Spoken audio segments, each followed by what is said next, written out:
I'm finishing this and I'll do it. All right then, go on then. Go ahead, Curtis. Let's see the recap from Sister Paladin. Oh, I need the order of events. Okay, do you want me to start you off? What did everyone else do for their downtime?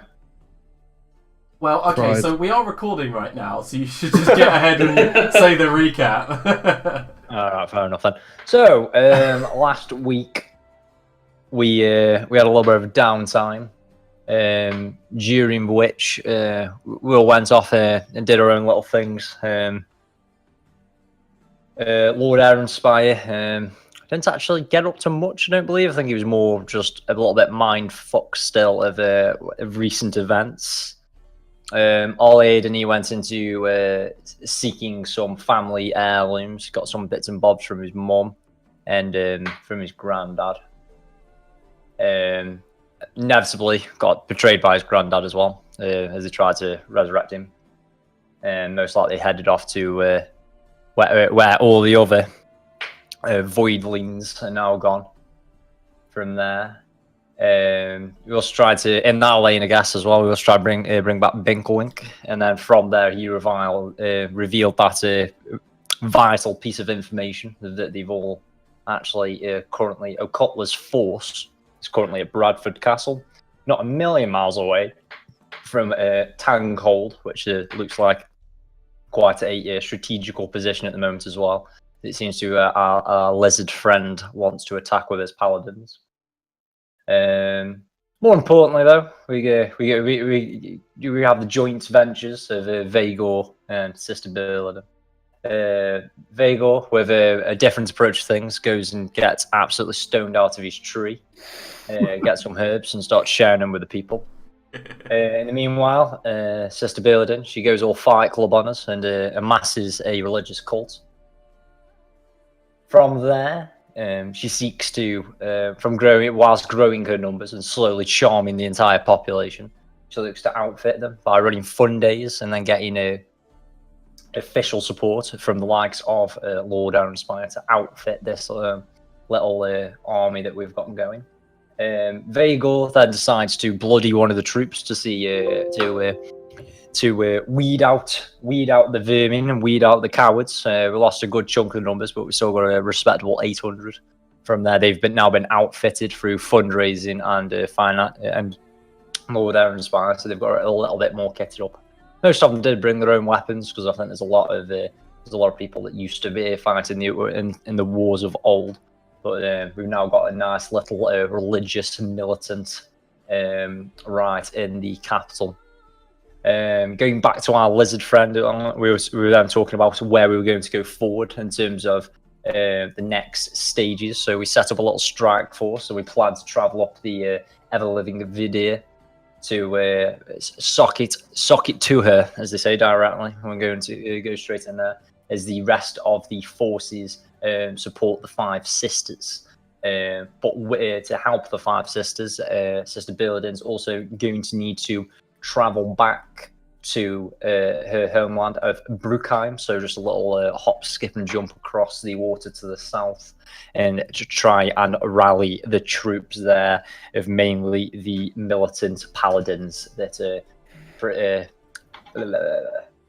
occupy Bruckheim currently. So it is quite a religious state. What did you get up to, Tumble? I can't remember what you did in your downtime. Tumble and Dolaf went to their back to the very first place they first met in Fort Ehrenspire, where they decided to kind of collect any belongings that they might have there. Tumble was on a mission to find something. Binkelwind gave him some information about where he had stashed his magical belongings. For some reason, they ended up in the mattress of Dolaf's bed. So I don't know why they were in there, but either way, found them and uncovered a important artifact, a strange key that belonged to a council that used to belong to Umbundoben, my hometown. And Dolaf encountered someone whilst he is at Fort Ehrenspire. Otti appeared to him, and they had exchanged some emotional words. And we're not sure if Dolaf's mind is in the right place now or not, but he's definitely undergoing a lot of stress. And after which we teleported again to the Underdark, where Tumble attempted to fix the key into a socket where he realized that he needed 4 more keys to unlock the secrets of his race's heritage. His race's lineage has some sort of powerful magical secrets, which he's still trying to unlock, but some of it leaked when he unlocked it, and so since then he's unlocked some sort of secret magical powers that basically is my feat, which I've picked this level. And after that, we finally teleported back together, and we're all grouped up, ready to. We're in the war room, aren't we? We're doing some sort of plan. We had a meeting, didn't we? You just finished a meeting with the king and a lizard called Galen Lightstar. Yes. Who leads a army of paladins Called the Silver Crusade. They're going to attack Tanghold while we send our armies somewhere else to distract them. And then we will go in as a strike team to try and smite the shepherd so that the sheep shall be scattered. Oh, well, yeah. Fair enough. There you go. Yeah, I think that's basically it all, isn't it? Is there anything else that anyone wants to add in? Not really, except that Iron. I keep forgetting his name. It's so bad. Ironhide? Lightwall. No, the half-orc. Yeah, one moment. Ironhide, Transformer. Ironhide. I will find it. I'm pretty sure his name was Ivar Longwall. That's it, yeah. So Ivar got promoted to lieutenant officially. Yes, he did, yes. Also, you met Logmar Esper, the human accountant, which promises to do all of the sisters' accounting. The guy that you first met on the first night that was vomiting, but then every morning afterwards had been cooking you meals and looking after you. Yeah, a guy that somehow can provide. So if someone can provide you bacon in that state, they deserve a position for life. True. Okay, so we begin today's session the morning after the meeting, because the meeting was in the latter part of the day in the evening. As Dolaf, as the first rays of light kind of hit the window near your balcony and split into a dazzling sheen across the clean surface of your floor, which Minth has been working on completely, you wake up with a slight perceptible vibration in your body, as if you've got the trembles. Sure. And as you step out of bed, confused, Mint appears and goes, "Hello, good morning, sire. Could you please get onto the bed? Excuse me? Could you please get onto the bed? Urgently." And the shake... I start to move towards what is going on? And the trembling seems to get harder, and your body seems to be shaking, but then when you realise it's not your body shaking, the rest of you all wake up in your various abodes or wherever you are to find the ground beneath you shaking violently.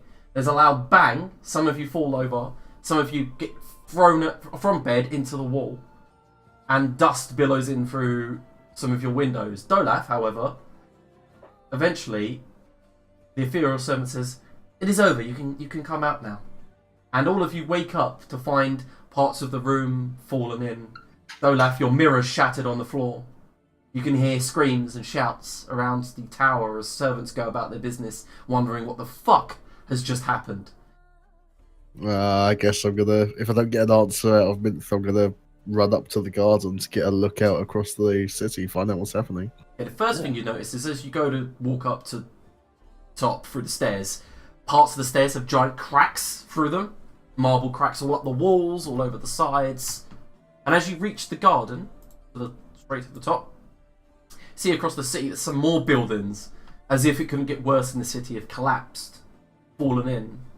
And further towards the north of Isle Capula, where the great river of Feywater slides in through the Fey mouth, the earth itself looks like a giant has stepped on one side of a plank of wood and lifted it up. And you can see earth and dirt and roots of trees, and then you see one oak tree just fall splash into the river near Dolaf's Avenue. Parts of the wall have fallen in, and some of the buildings have fallen in, and the river itself seems to flood slightly out into the knot and into Folodirin Square. Do you want to give us the city map? I have.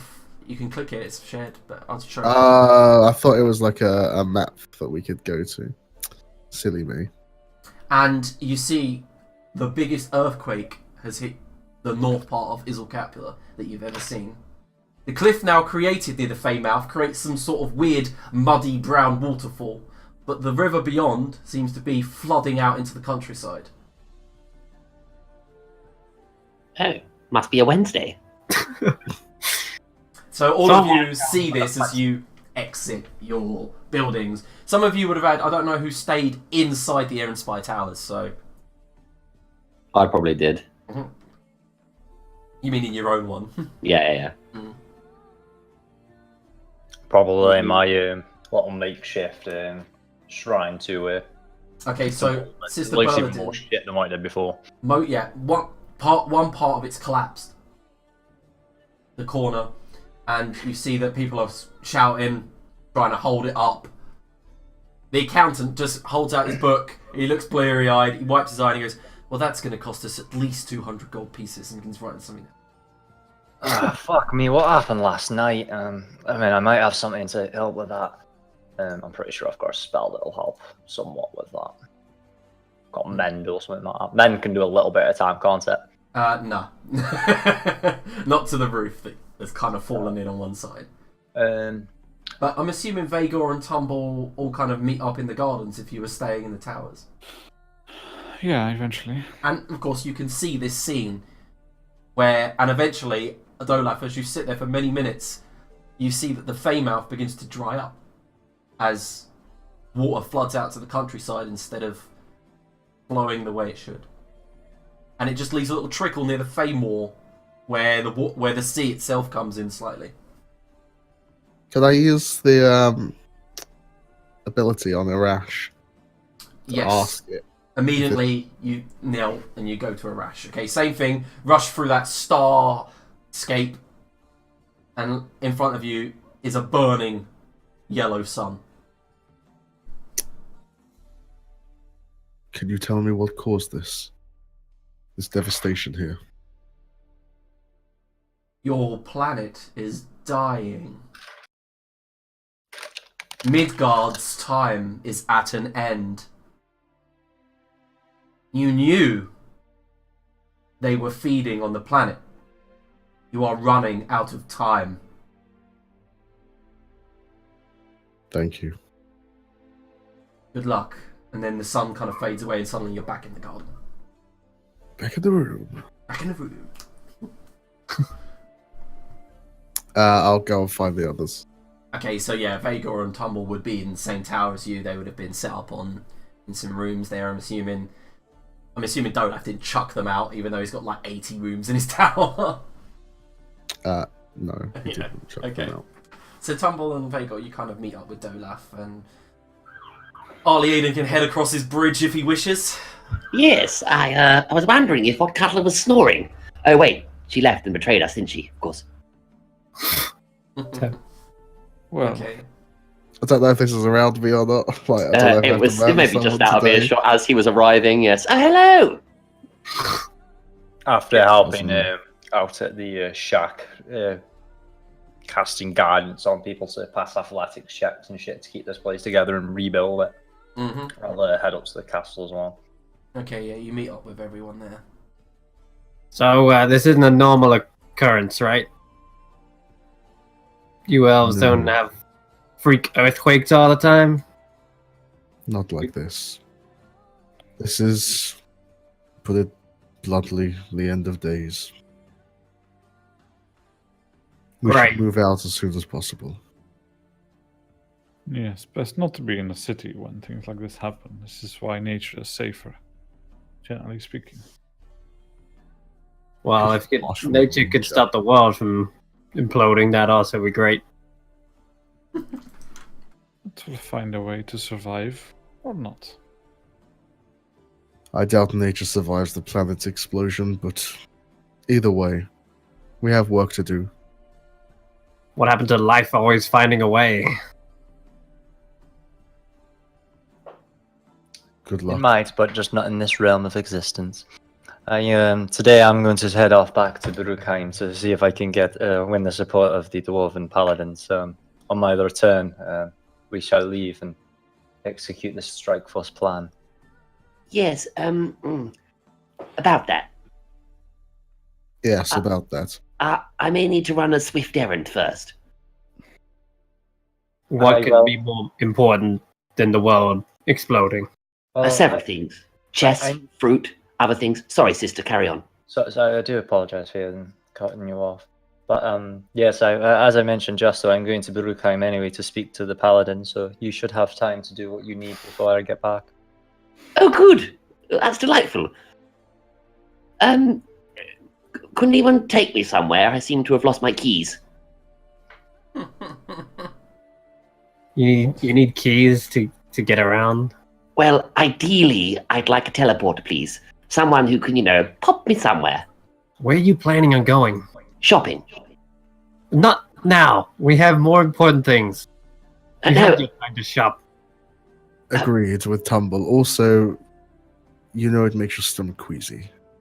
it does, yes, but this is very important shop. It's something that if, we've got time and Sister Belinda's going somewhere, I could probably, dip off and back. No one will even notice I'm gone. Then get gone. Where is it? Where do you need to go? It's, it's not really too far away. It's, Vineland. Just stand there, shop, mouth agape. Yeah, you're gonna need to ask Dolaf's dad about that one. What are you planning to do in Vineland? I told you. I need some new drapes, perhaps a pair of socks, and, a couple of other items. Well, then it's unnecessary. Let's go. Unnecessary as you having a double bed. Oh. do I roll to hear this? Or is that heard? I don't know. Alioda, were you saying it under your breath? It was under my breath, but I guess it was pretty much within his earshot. So Yeah, roll perception, Dolaf. I really hope I roll low, because I'm just going to murder you. Literally murder you. Okay, so you hear him say something strange, but, that's not unusual for Alioden. You can't quite grasp the words. Well, that's probably for the best, isn't it, lads? Tantor, are you busy? It looks to the left, looks to the right, as if, what can I do that would possibly make me busy right now? Unless I have a lot of gaffer tape the size of that, point towards the crack in the earth. Yeah, and... Good. Yeah. In that case, heal. Come on, let's go. Sister, how long have I got? Well, a day, 2 tops. Fantastic. That'll be plenty of time. Yeah, it's a 6-hour boat journey to get to Brookline from here. I got teleport, motherfucker. Oh, you could be there instantly! Yeah. Okay, so, We have a day. before the rest of you continue on your own little journeys, Dolaf, you have a visitor, and Minth introduces him. And he walks up on top of the gardens, and immediately you recognise him as the Grand Druid.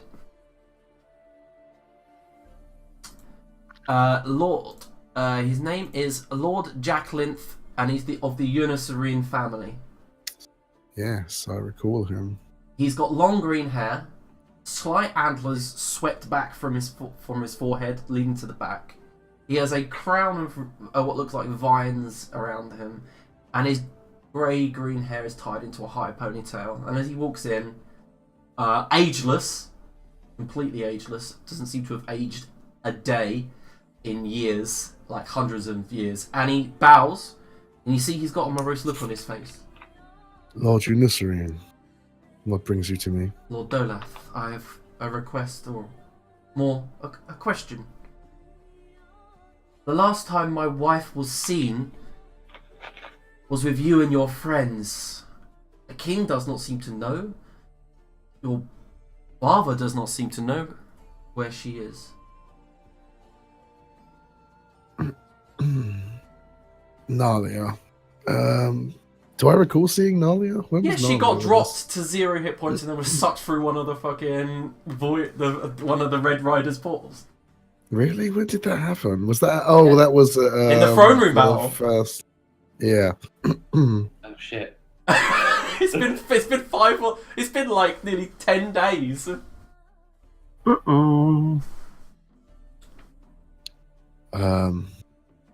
Yes.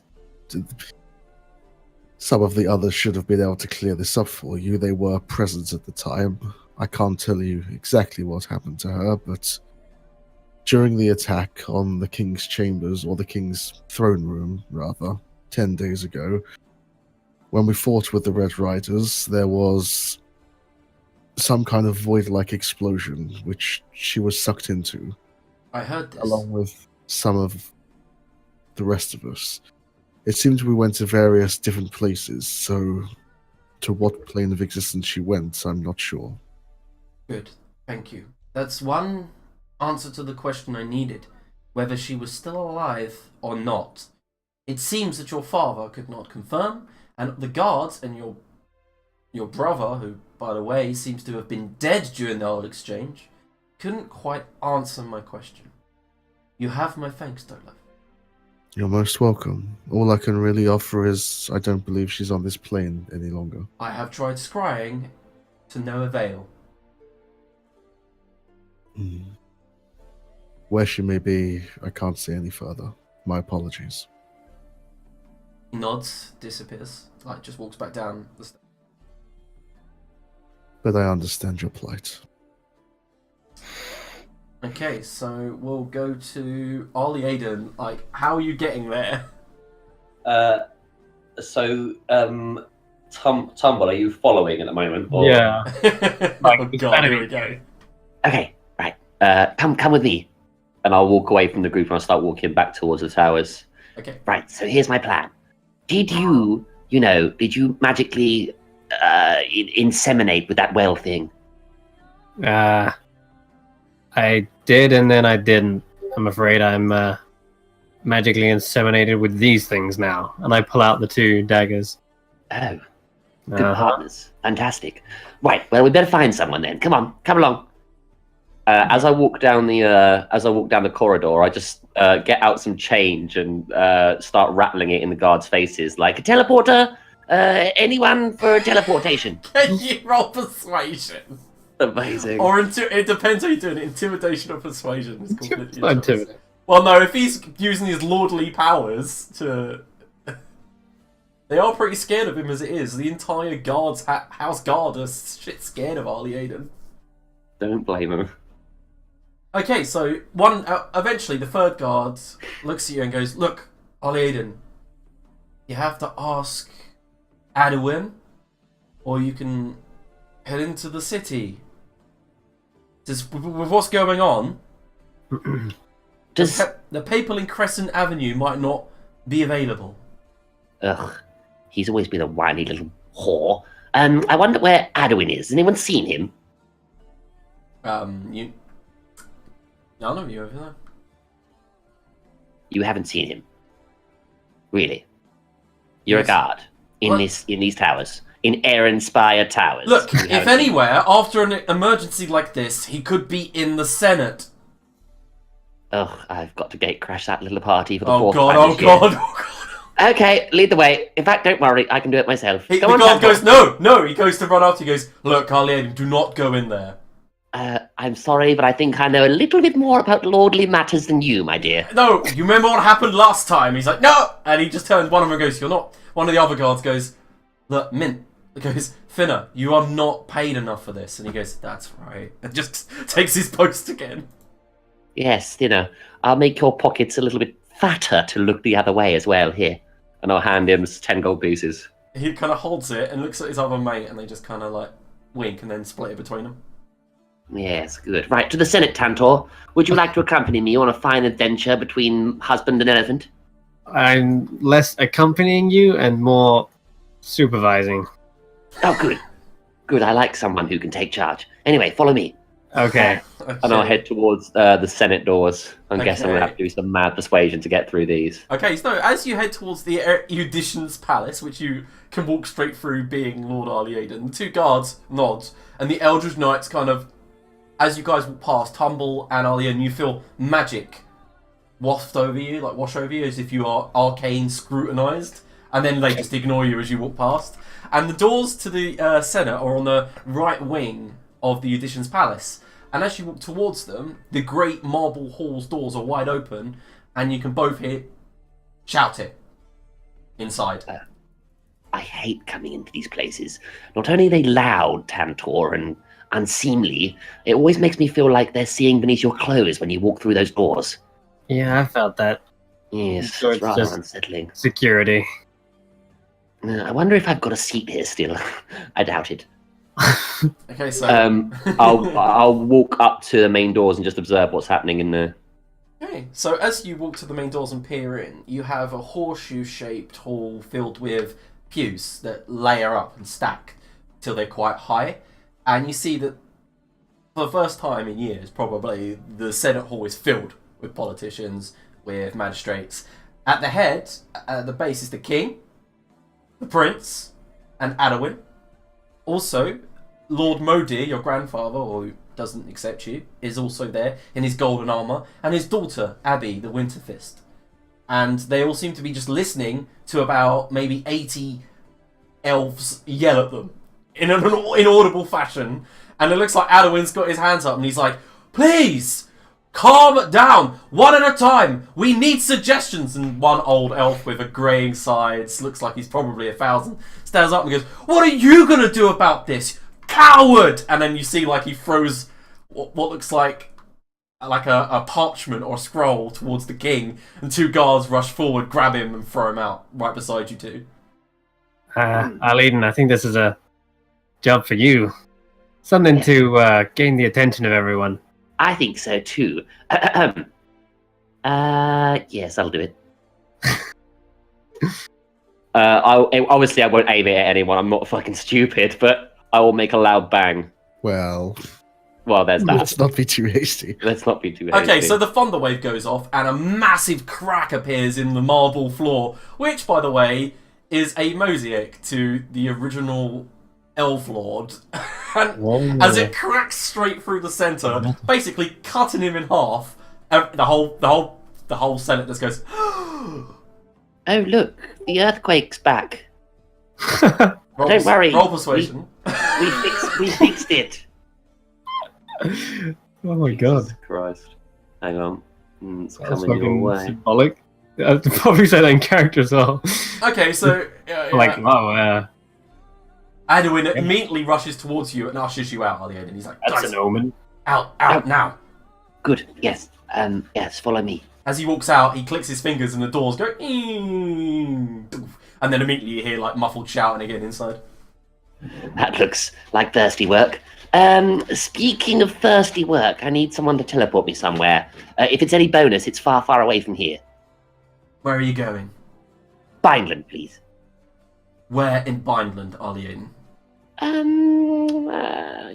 Roughly a little bit north of Blasingdale, nowhere special. Blasingdale. Ah, the place that was destroyed by the black dragon you slaughtered. Yes, the black dog, yes. The only teleportation circle I have near there is Onundar. That'll do, yes. Are you sure? Well, I mean, are you offering? I mean, it's awfully kind of you. Can we do this Before you quickly? finish your sentence, he clicks his fingers and this door-shaped portal appears and he goes, "Go, now." Thank you. I think there's some, I don't know, tape in my room or something for that mosaic. Oh. And I'll step through. As you step through, he looks Okay. down. Yeah. As I step through and I turn around just before the door closes on me, and I'm like, yeah, wait a minute. How are we supposed to get back exactly? Oh, we'll Shrugs. find a way, little Tantor, we'll find a way. we were to be back in like a day, weren't we? Well, if needs be, you can always do some growing, and I'll ride you back across the land. Yeah, that's not gonna happen. Either way, it's not my problem, it's yours, isn't it? I've been this height for a few hundred. No, I'm not that old. Anyway, I'll just give Anowin a very stern look, almost like a help me. He looks at you. just Strange, nods. strange look. And then, like, are you walking through Tumble? I'm already through. Okay, so as you go to walk through, you hear Adowin, no, that's Farthing, kind of snap to reality and go, wait, no, you're not going shit! And you see his hand go for the portal and it just closes. So as you guys step into a dusty old, what looks like tavern cellar. Anyway, we'll get on to Sister Berladin for now. So Sister Berladin, what are you up to?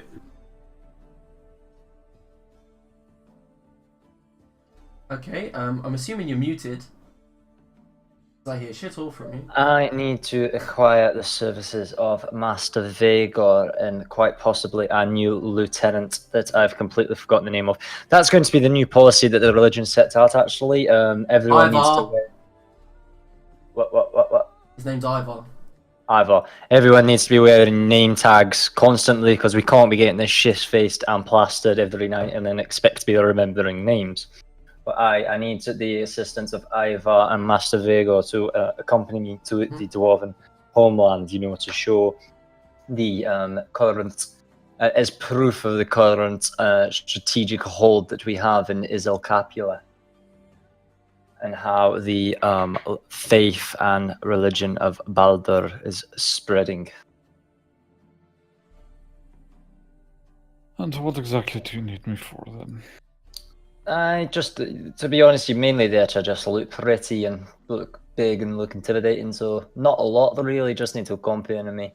We can teleport there and we can get back with this attunement to the well. It should be an in and out job, but I need you to back me up on the numbers that we've acquired, and then we've got a lieutenant here who's emblazoned with our religious symbol of this arrow that once slayed Baldur, so he's going to be the religious proof of it, and you're going to be the verbal proof if they doubt the strategic backhold. Two voices are stronger than one, but I could also do your help in convincing them that the paladins are actually required to fortify the Five Sisters, and if not, Isel Capula will soon fall, and Burukheim, being as small as it is, will be soon after.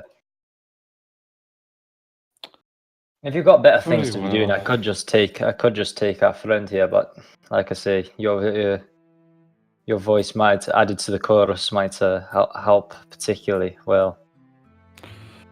Yes, fine. Let's get it over with. Fantastic. Like I said, it should have been an in and out job anyway. Can't imagine it particularly long. We've already got an appointment booked with the religious council, so we'll be there by tea time. Yes, it would be great if you could stop talking and we could get going. Alright, teleportation's instantaneous. Okay, so you're both. I'm a little bit nervous about what's about to go. To be honest, you are both attuned to the well, so you can both use teleport once a day. So who's doing it?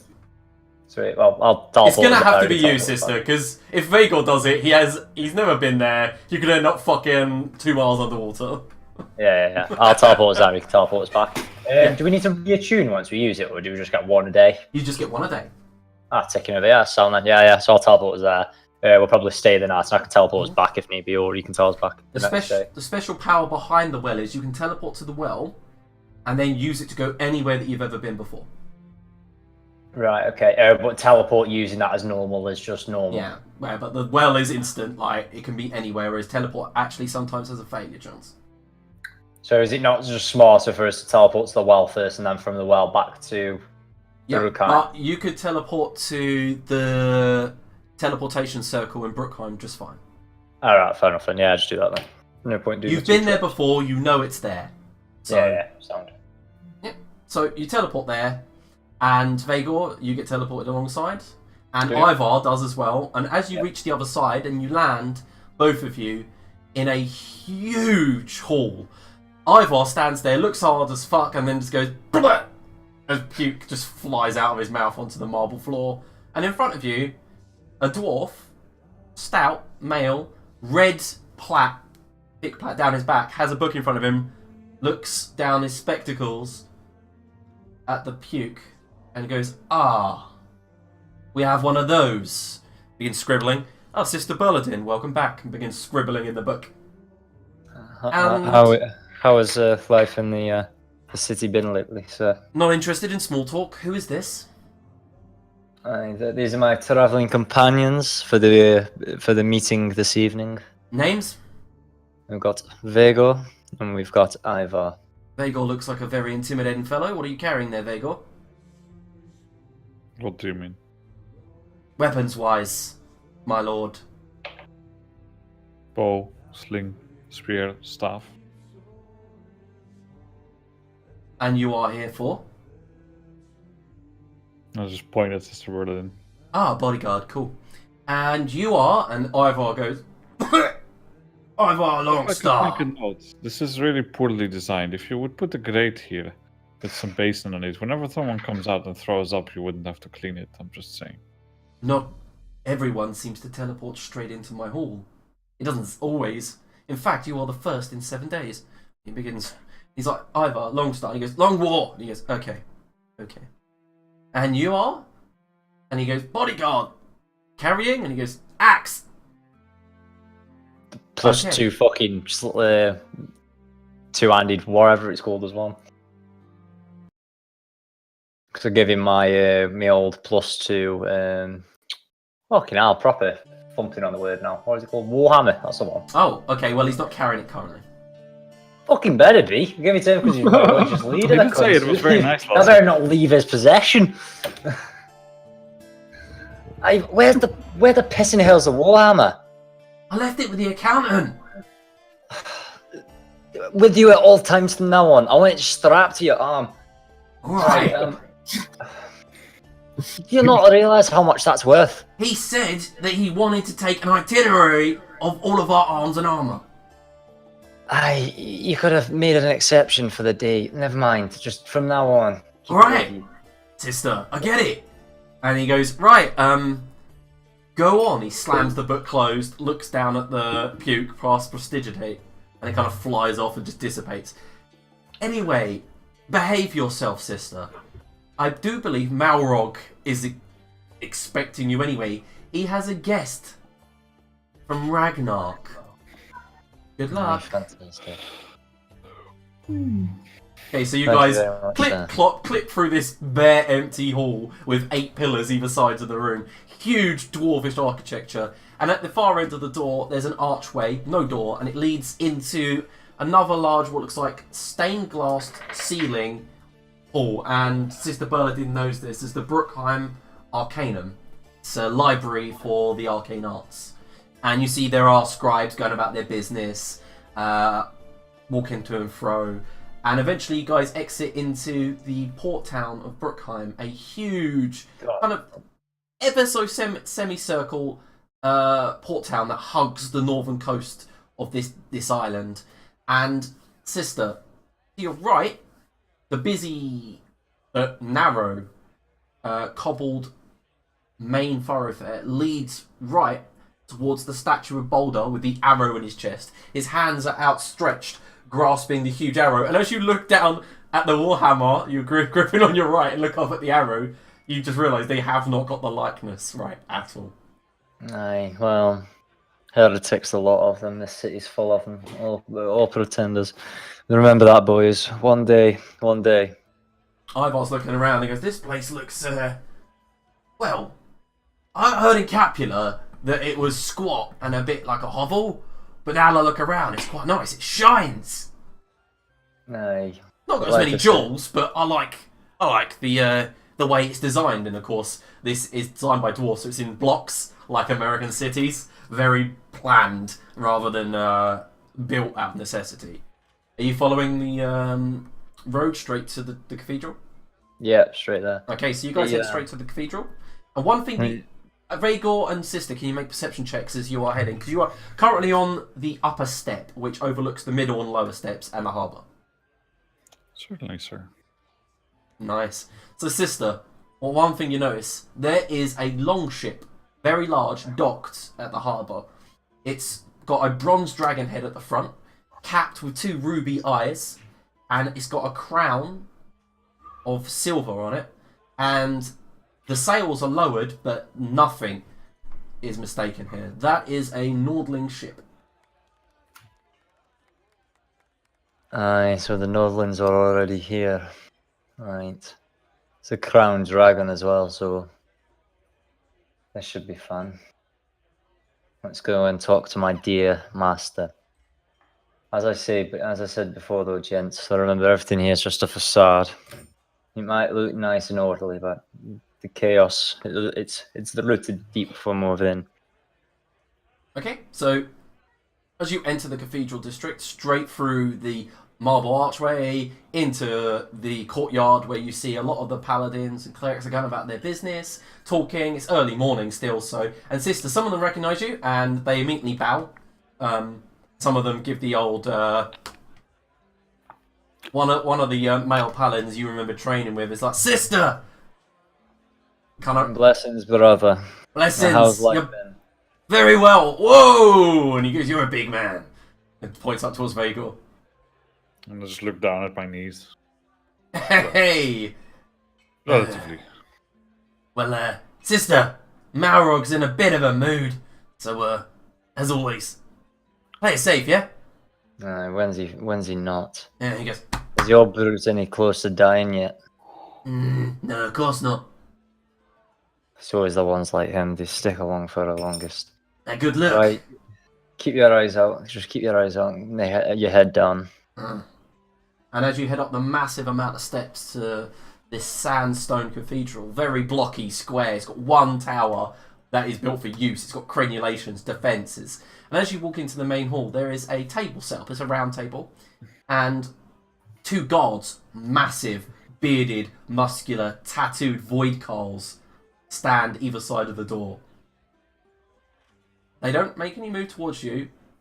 And as you walk in, you see Malrog.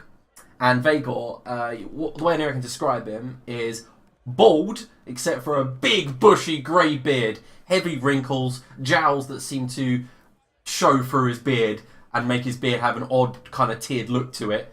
Big, huge stomach.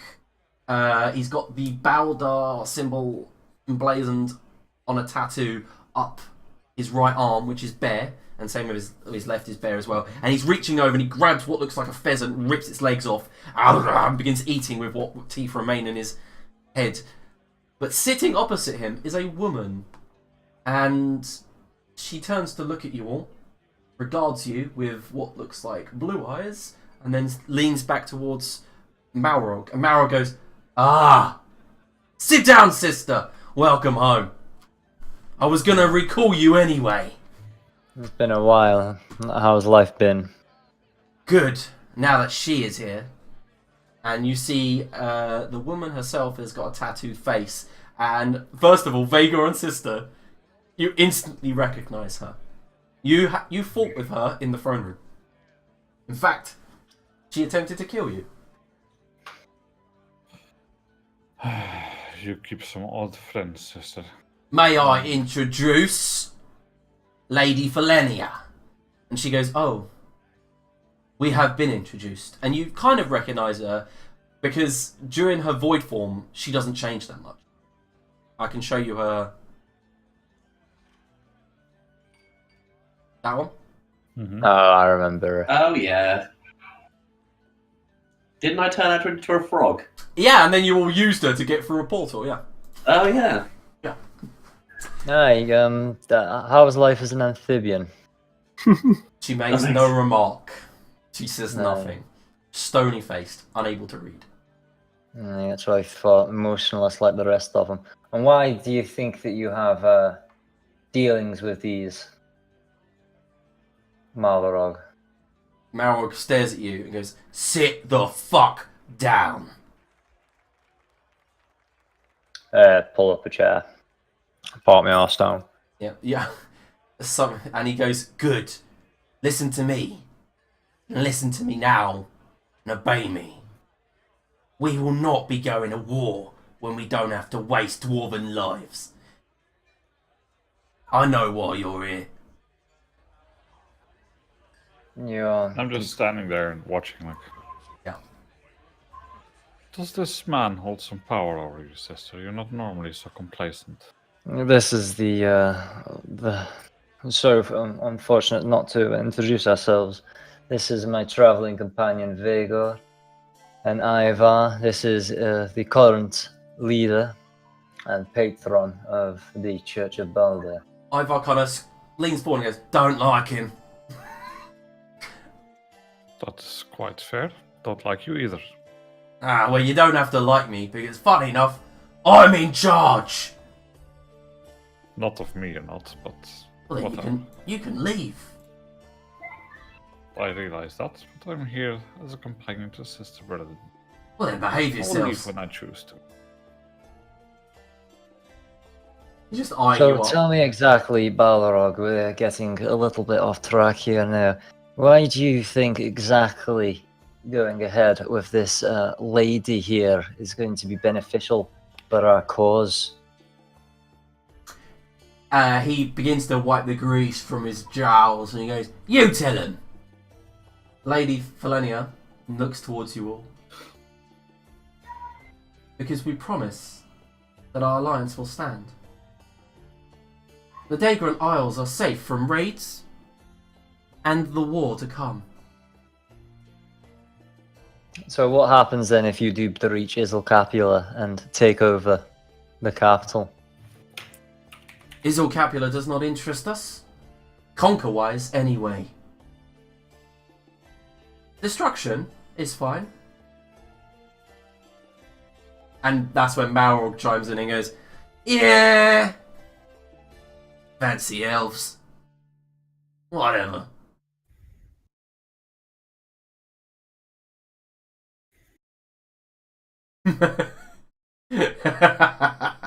Lady Felenia begins to laugh. "Oh, I see. You have travelled here today to try to acquire help. It's failed, hasn't it, sister?" I guess for the time being it has, but we'll be seeing you soon again, Lady Felenia. And just stand up, chair away, Yeah. leave. Malrog's like, "No, no, no. You're not leaving. Stay where you Aye. are." I think I am. He stands, and she just sits back down. Just fucking hightail out of there. Nothing particularly fun, not like rushing or anything out, but making my way out. As you make your way out, the Void Carl's stepping your way. No, this is I believe where you it just starts. mentioned that we could leave. As I draw my spear. Yeah, okay, so they both look towards the lady, the Void, the Red Rider. She nods, then they step back out of the way. You are back out into the sunshine. Aye, that's what I thought. It could have got interesting there, but you know what? You It keep seems, keep sister, at it, that your Balrog. master is no longer his own master. You foresee to your you go ahead and foresee to the destruction of this church and everything it stands for. I'll see what I can do to pick up the pieces. Oh, straight back out. Right, let's. What's right out of earshot of the room anyway. All right. It seems that fat waste of space seems to be corrupted by them. It was not particularly difficult to corrupt anyway. You don't get a form like that without celebrating without due cause. It's all well and good having an occasional piss up, but when you take gluttony to his level, it's a barbaric thing. There is two other leaders, though, that we can still request help from in the city. I think it might be possible to appeal to them instead. So let's see if they've been corrupted yet by these voidlings yet or not. If not, we'll just have to go out alone and see if the Five Sisters will stand. Okay, As he said, the coward won't commit soldiers to our cause, but neither will he commit soldiers to theirs. As I say, he's a coward to the end, and he will not get the support to send men by himself. So which members of the Triumvirate are you going for next? Probably go for the most unlikely one next. That's probably going to be what's his face? I've left the handout above your character so you can read them. Okay, let me look. Olaf, you're up next. Probably go to Lady Holdeg of Njord. She's Okay. probably the least likely to So- have out the two. Yeah, you begin your next step of the journey towards the huge lighthouse that sits on the peninsula just outside of the city. Okay, so we're going to move over to Dolaf. Meanwhile, in the morning, Dolaf, what are you up to? Oh, I don't know. Maybe just contemplating whether the end of the world is really that bad. If death is acceptable at this point. No, I mean, he has very little to do and is, I don't know, semi-anxious to move on and do something, but decides with people going off doing stuff that he should probably try and make some preparations. So he's going to go attempt to locate some magic armor and any more magical arrows he can find. Okay, so you head out into the city. You know that Crescent Avenue is as a lord, is your best place to go. Yeah, I'll head there. I'm sure I know exactly who sells what wares in what locations. So, okay, so you know that there is a female dwarf that's been living in Crescent Avenue for some time now, and your father goes to her for magical items and wondrous items and stuff. So you're heading towards Sophie's shop? yeah, that seems reasonable. If Adwin goes there, then So Crescent Avenue is rather dead at this time because most people are heading towards the huge cliff that has appeared in the middle of the city and are dealing with the flooded refugee cities that are now outside of the walls. But as you approach, she's standing by a door smoking her pipe. An elderly dwarf woman. She actually has a slight blonde beard growing through. Her sideburns are plaited into thick bone chimes, and the top part of her head is thinning slightly, but she's done what she can and tied it into a little bit of a knot. And as you approach, she just eyes you and goes, "Oh, laugh. It's been a while." Sophie, it has been a while indeed. Yeah, your family hasn't been to me in a while. Last person to come to me was Falion. Really? What did he wish for? Not much, actually. He wanted some parchment. That's all. Strange. Oh. But then again, he is that type. Come on in, and she pushes the batwing doors, opening to a slightly dishevelled shop, seeing as the earthquake shook most of her arms and armour off the wall. And she's got like a very large workshop out the back, and you can hear some hammering, the roar of fire. Obviously, her apprentices are hard at work. And she goes, "What can I do for you?"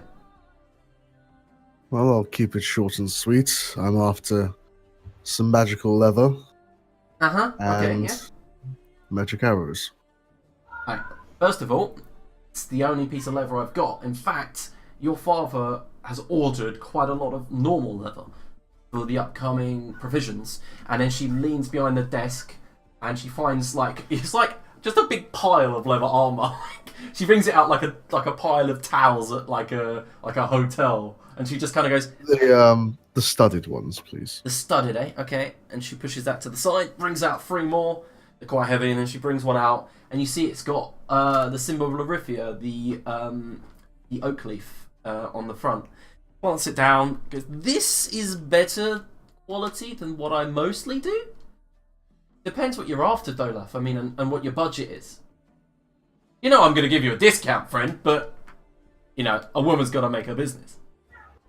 I mean, I feel like the budget should be okay, but what the most powerful enchantments you can place upon it? Yeah, this one's already enchanted. And Well, the it's benefits? gonna help deflect blows from your body more powerful, more frequently than, of course, standard level. then I'll take it. Pushes it forward. That's 1,200 gold pieces, and I'm knocking 300 off of this. It's fine. Okay, she pushes forward. And as many powerful magic arrows as you have. What you talking about? And she goes, "Broadhead, dragon heads, or you on about the oak heads?" Dragon heads and oak heads. Okay, so the dragon heads plus 2 arrows are going to set you Yeah. back 50 gold piece a piece, and she wants 100 for the plus 3s. Hold on, let me just calculate some stuff here. So that is for the leather. And it's 50 and 100. How many has she got? She Of says each she's one? got 10 of the oak heads, the +3s, and she's got 100 +2s. But normally, she goes, normally, not even you come in and buy that many. I'll take 10 of each. Deal. And then she looks around, begins counting on the abacus. Not very bright. It's 2,700 for the lot. 2,700. Tell you what, 2,600. Perfect. Okay, so you've got a set of study level +2. 10 +2 arrows, 10 +3 arrows.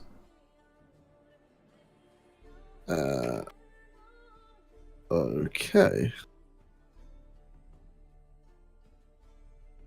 Yeah, I'll pay the money. Mm-hmm. How much money have you got left? A lot. Remind me, I need to go sell my wedding gift at some point, seeing as I'm no longer married. Oh yeah, can I get a divorce as well? Oh shit. Okay, so we'll roleplay it if you want. Thank you. Yes, that should do for now. That's brilliant. Thank you. She says, if you want a stronger enchantment on your armor, give me 4 weeks. If you've got 5,000 gold pieces, I could make you it. I don't have the time for this mission, but when I return, if there's still a need, I'll come back to you. Well, I'll tell you what. I'll begin making it, and I'll finalise the enchantment if you ever return for it, okay? That would be wonderful, Sophie. Thank you. Alright.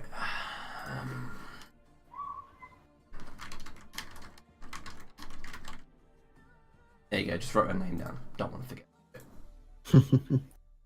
And then after that, yeah, I'd like to return and potentially... I can't be bothered. Do we have some kind of merchant in the castle to deal with selling and procuring items? Normally There must be some kind of servant related to that. it's Infling. The house, Okay. the house general. Yeah. What's his status at the moment? I'm preparing for war. The old veteran looks like he's willing to fucking go crazy. Okay. As you approach, and try to find him, he's got a bastard sword on his back. He's dressed in full studded leathers. He's got his bracers back on. He looks like at any moment he'd cut a bitch's head off. I hope you're ready. Yes, sire. I'm ready to fight for country again. Well, you did the standout job last time. I'm sure you do the country proud. Nods.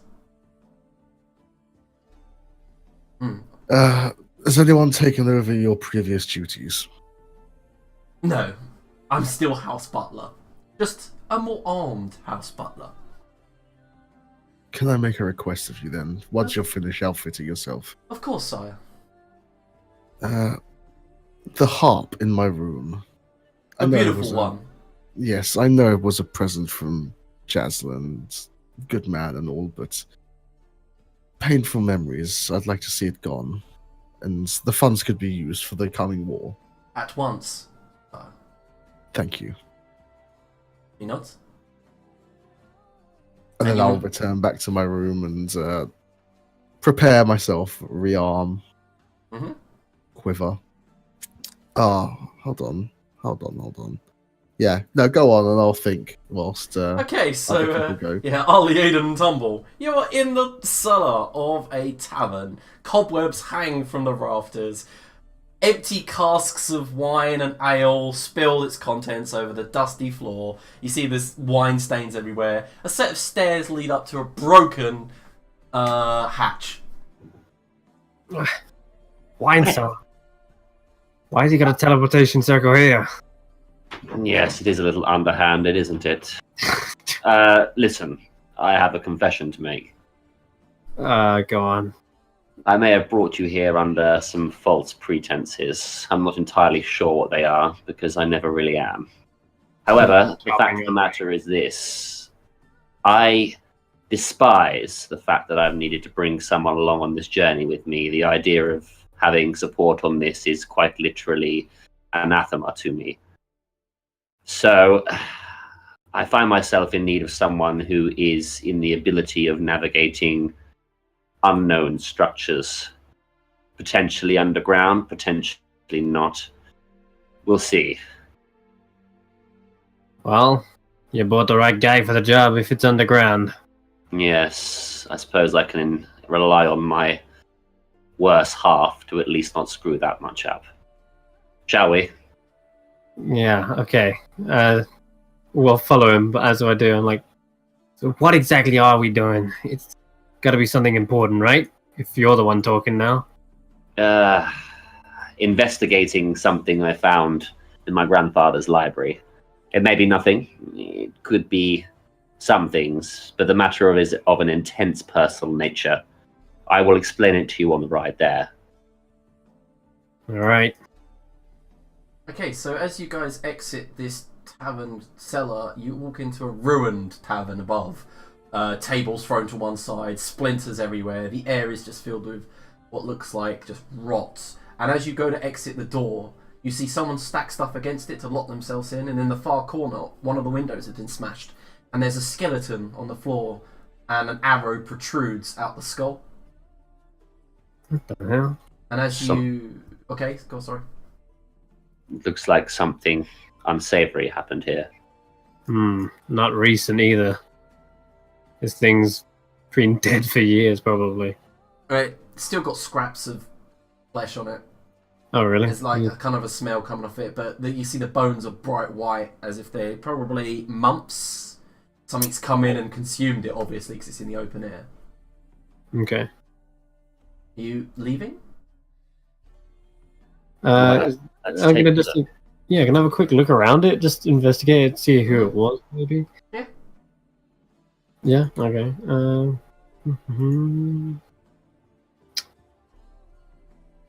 Shit. Hold on. Low again. Alieiden finds an empty tankard. Someone drank here. Okay, so Tumbled, what looks like is this person has barricaded the door, but someone, or lots of people, it looks like, broke in through the windows, stole everything, killed him.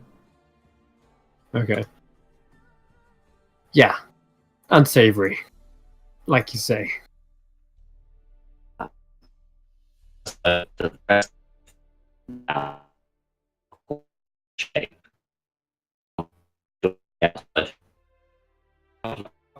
One moment, it's gone on robotic. Has anyone else gone on robotic? Yeah, I heard it. Was it? You were lagging out. Who, me? No, you. Just Todd. Todd, you need to rejoin. Same as Rocket, they're both lagging.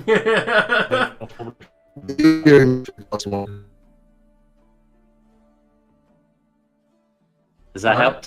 Yes, Yeah, we've all rejoined. It's Discord being Discord. So carry on, Alieiden. What were you saying? Let's hope the rest of the town isn't in the same shape. And I open the door. Okay, so you push some of the chairs and barrels out the way, and as you open the door, you enter into a deserted street with corpses bent over parts of verandas, with bodies laid in the street, slaughtered. You had to say it, didn't you? Wishful thinking. And in front of you, some ravens just scattered to the sky that were like chomping down on what was remaining of this, what looks like small child in the middle of the street. Jesus. You hear a caw as they all kind of escape from your wake as you walk into this main thoroughfare. You turn to your right and turn to your left. It looks like an army came through here. And it rightfully did. If you're in Bindland, Sigmund's army or Ungai's army came through here. Ah, Well, unfortunate geography. indeed. Do you know where we're going? Yes, I was hoping to pick up a post note and do some hard riding, but our destination is somewhere just to the southeast of here. All right. Let's get out of here. This place gives me the creeps. Okay, so you both leave the town underneath the hanging archway that says "Welcome to Onondir," famous for its honeyed ale. And as you leave, following the road, the journey itself is a 5-hour walk, by the way. So you guys would be approaching it around mid-afternoon. Jeez. But as you approach in the mid-afternoon, you approach a huge tower in the distance. It actually kind of spires upwards at awkward angles, as if it was melted wax dripped from a high height onto the countryside. The stone itself seems to be a reddish brown, except the spire is capped at the top with what looks like a flame-shaped ruby, and as the light glitters off of its facets, it lights up the countryside, actually nearly blinding you as you approach. It's surrounded by 3 layers of walls, which, by the way, as you approach and get closer, are not tall at all. You could step over them. But they seem to be ancient stones that have been placed there to ward off spirits, because you can see that there are runes etched in every single one. And it's quite the outer wall is quite far back, so this could be this is probably like several hundred stones as they arc around. And then you walk through the second one, and you see there's a graveyard in the inner part. And then as you walk towards the door of this huge tower, you can see that the doors are open, but there is a glittering shield of arcane energy in the front. And it's obvious from even up about 100 foot away, Tumble, you can see what looks like red and blue sparks occasionally sparking up in the doorway. Okay. I'm going to use a wand to detect magic once we get closer to figure out what these sparks are.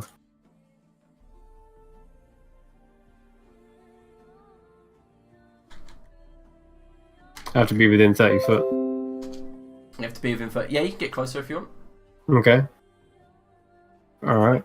And it tells me what kind of magic it is. Yep, it's evocation. Right. Okay. Do I detect the source of it, or is it just... Yes, maybe 800 small runes etched into the large doorway. This... I don't know, this doesn't look safe. It's a high voltage of evocation magic coming from this. Evocation. I must say my knowledge of this structure is rather limited apart from its whereabouts. I don't suppose you know anything about it. The Fire Vault. Do I recognize, or have I heard of this structure before? You can make a history check. Yeah, I think both give it a go, but... Okay, history... Arlie Aiden gets advantage. I guess... You have a book on it. Oh, yeah. Damn role-playings. Good. Alright, I got an 18 now. Yeah, so Arlie Aiden is like opening the book, looking through, finding small details, structure, blah, blah, blah, runes, and eventually, Tumble, you've heard of the Fire Vault. You know that the world that you live in, the planet Midgard, has 4 different souls, but they have to be kept by someone, looked after. The Fire Vault is the home of the Fire Soul, a individual who looks after fire, the primordial element that helps keep Midgard warm. Right. Yeah, this is a place of legend. Well, You're here. you know about it. Everyone knows about it, but people just respect it. Do not go near it. Not even Nordlings have tried to plunder it. Yeah. I'm pretty sure this is, as you heard in the stories, one of the 4 elements that make up our world. Yes. I knew as much. But if potentially the writings are correct, no one's really entered this in, well, at least decades. At least. Yeah, because no one's dumb enough to try and take on one of the 4 elements that created this world in the first place. Unfortunately, we need to have a little conversation. And I walk in I walk towards the vault. I want to try and dispel this magic first. Okay, so can you both make perception checks? Yeah. Yeah. Yeah. Yeah. First things first, you don't notice someone approaching you from behind, and it's a bit too late before you hear, "Hello there." And as you turn round, a hooded figure pulls back his hood. He's rather tall, maybe about 6'5", blue skin, kind of a pale white eyes to the point when you can only just see his pupil. And as he approaches, he looks down at your daggers, Tumble, and goes, "This is a fine set of daggers you've got there." Yeah, I draw them immediately. And Whoa, I'm like, whoa, well, there is no need for this. there's no need to sneak up on us. I didn't. State In your fact, business. I just walked up to you. You just merely did not perceive me. And what the hell are you doing here? He looks up at the door and he goes, "You wish to get into the fire vault? We do. I helped someone get in there a long time ago, and I can help you." Well, so you just chill out here as some sort of ferryman? What doorman? What is this? He licks his lips, and you notice his tongue is like kind of a purple colour. And he reaches into his cloak, brings out a key of sorts. It's kind of like gnarled and twisted bone. And he goes, "Oh no, but when the world was young, I built this place. And I see budding inspiration inside of him," and points towards Arlie Aiden. "Just like his mother. He can go in if he wishes. And any friend of hers is a friend of mine." And he walks towards it, puts the bone key down on the floor in front of the door, and says, "Arlie Aiden, I'd be careful. He's grown old." And he leans back. But then he leans slightly towards the left into Arlie Aiden's ear and whispers something. You can make a perception check, Tumble, to see if you hear. Yeah, well. 10. Probably not. But whilst he's whispering, I'll be like, "Aline, who is this guy? Do you know him?" No, but apparently someone from my lineage does. He Open seems the door. It is not my forte to give respect to those I meet on the road, especially those who I do not know and I feel are beneath me. But yourself, it is an honor. Well, I know many people who did not show me respect before, and I brought fire down upon their heads. Of that, I am understanding. He leans back and says, "I am father of serpents and creatures beyond your recognition. Enjoy what time you have left on Midgard, idiots." And then just fades into a wisp of blue smoke. What the? No, there was someone I didn't think I'd ever meet. Anyway, shall we? Yeah. Really hoping we don't meet any more funny creatures like that. Oh, no. There's only one. Okay, so as you pick up the key and you walk towards it, the door kind of parts for you. Doesn't dissipate the magic, just parts. Well, are you coming? Yeah, right behind you, yeah. Okay, I just kind of still got my, head over my shoulders, checking my back. Yeah, okay, so as you guys walk in, we're back onto Sister Bernadine and Vhagar as they're heading towards the lighthouse. Sister B. Okay, so Sister Bernadine, you are heading towards the lighthouse to talk to Lady Holdeg. I am indeed. What do I know about this lady heading into this? Okay, she's probably the only human member of the Triumvirate to ever exist. She's very wise. She's a member of the Navy. She basically created Bruckheim's Navy. And she worships the sea god, Njord. Nice, I'll do. Yeah, I'll walk up to her household guard. So she'll I'd walk like in. to... The doors are wide open. And you know that she doesn't keep gods. Ah, fantastic. I'll just walk in then and request a meeting with anyone who's about. The dwarf in the blue robes nods, doesn't say a word to you, exits through one of the side doors, and you know the poor dwarf's gonna have to walk up nearly 500 stairs. And within a couple more minutes, you guys are greeted by Lady Holdeg. She is in navy blue robes with a gold girdle. She wears pauldrons of pink silk that reach towards a cloak that she wraps around herself at the top to form a shroud of sorts. She has bright blue hair that flows very long around her. Seems extraordinarily shiny. And then she looks at Vagor, smiles, and you see she's got pearly white teeth. And then looks towards Sister. Hi. It's been a very long time, Sister Berladin. I was just about to say the same, my lady. How's life been treating you? Very, very well, thank you very much. The seas whisper nothing but chaos lately, but none of it has reached our beautiful town. Well, the seas are nothing but chaos, but there's always beauty in the chaos and the waves. But I'd still prefer to have my feet solidly on solid ground, as you do know. They do something wicked to my to my breakfast, to say the least. You've come here searching for something, Sister. I have indeed. You've probably realised that the Voidlings and the Northlands have arrived on our coasts. Oh, I saw their longship. And with them, they bring the chaos that comes associated with them. Such a beautiful design, their ships. Aye. You cannot knock their marksmanship. Or their craftsmanships, at least, anyway. Like I say, I come for seeking aid.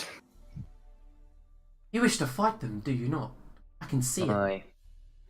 Vagor, you're getting this sense that before you even go to hear Sister Berladin speak, it's as if she knows what she's about to say and she speaks before Sister Berladin can finish her sentence, like as if she knows every next word that she's about to say. It's fine, Sister Berladin. I understand your plight. And she kneels down, and as her hand touches the side of your face, it's cool. Her hands are like cool to the touch, and a chill runs through your spine. You make a wisdom saving throw. I'm gonna fucking corrupted crown her if she keeps this up, little bitch. Okay. And as you stare into her deep blue eyes, you feel at ease. Your emotions are calmed. Everything seems to flood away, like the tide leaving the harbour. I do appreciate the sentiment. Like I say, we are in stressful times at the moment. Calm, Mr. Berladin. It's okay. And eventually, that servant you met before approaches with tea, hands you all one each. Ivar just downs it in one and goes, "Oh, hot! What the?" Pulls the fuck out of his mouth. Aye, that was hot, Ivar. Take your time next time. And Vagor, you're given us kind of like a chamomile and honey tea. A bit too sweet for my taste, but Oh, no. I apologise. I swear I read in your mind that you liked honey.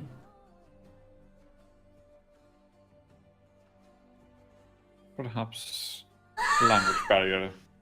Perhaps. I do not know Furbolg, and I've never actually met one. And then her eyes open slightly as she watches, goes, it's okay, I've now learned. Aye, well, I think when you read that he likes honey, I think it's more lathered over his body. He does like to celebrate like you then. No wonder why you are friends.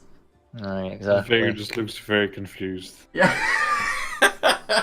Oliver goes, I like honey. That's it. That's why we like you, Ivar. There's not a lot that you don't like. No, and she rushes towards Ivar, grabs hold of his face with both hands, and goes, oh my, you were there at the flame wave. And he goes, that's what I'm telling everyone. And she goes, it's okay. It's okay, Ivar. And she kisses him on the lips. And then he pulls back instinctively and then goes, And you just see the visible stoop in his back slightly relax. His shoulders are no longer slumped. He looks more relaxed, and she goes, will you stay for lunch? I guess we are quite parched. Teleportation travel does take a strain on the body. Oh yes, I heard it makes one puke. Aye, especially this one. Please sit.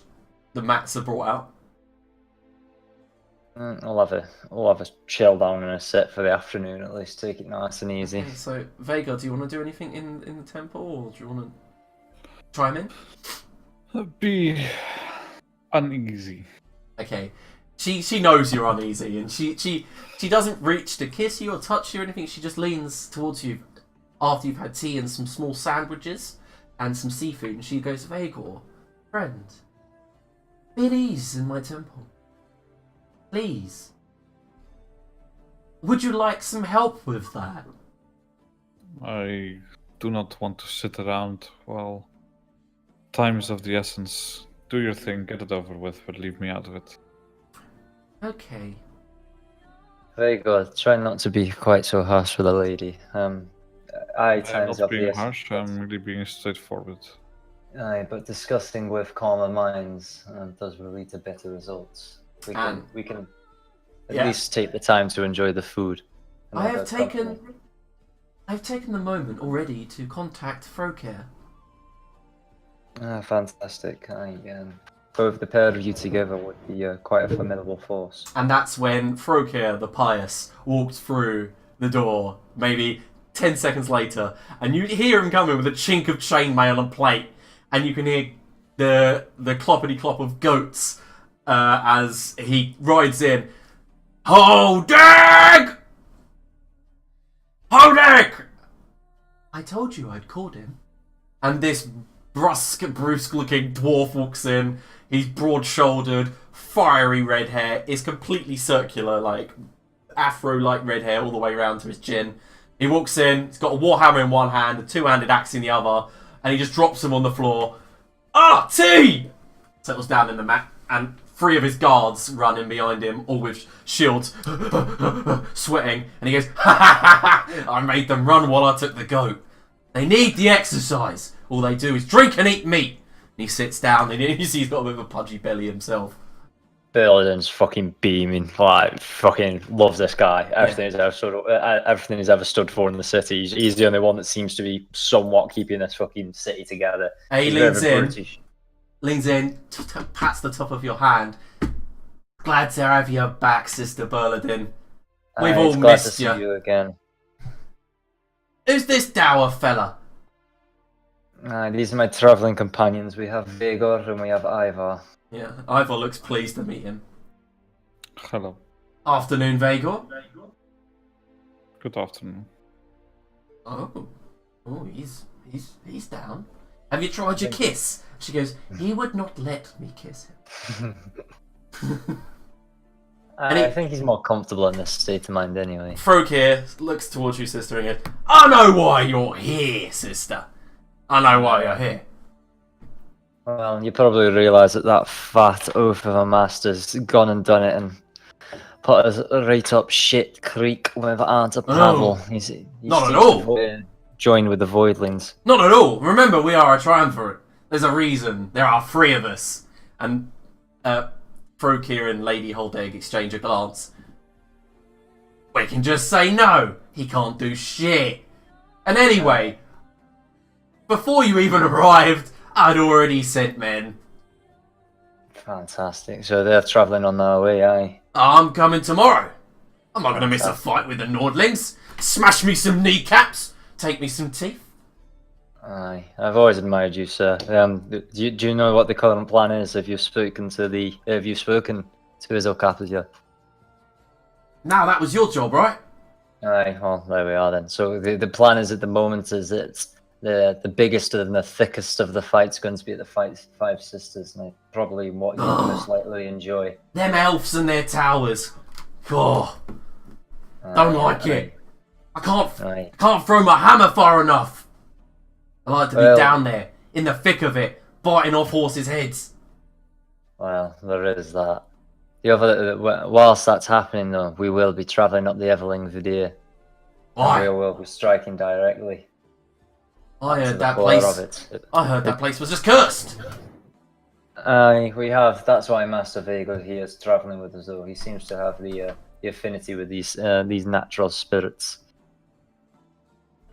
Well, sorry, Master Vagor. I took you for a Dow warrior. You are a spiritual man. No wonder why you're so quiet. I just nods. The answer I expected. He reaches in towards the tea, finishes it, and goes, I may look like a man that enjoys the ale by the rosy red cheeks, but you can't go wrong with tea.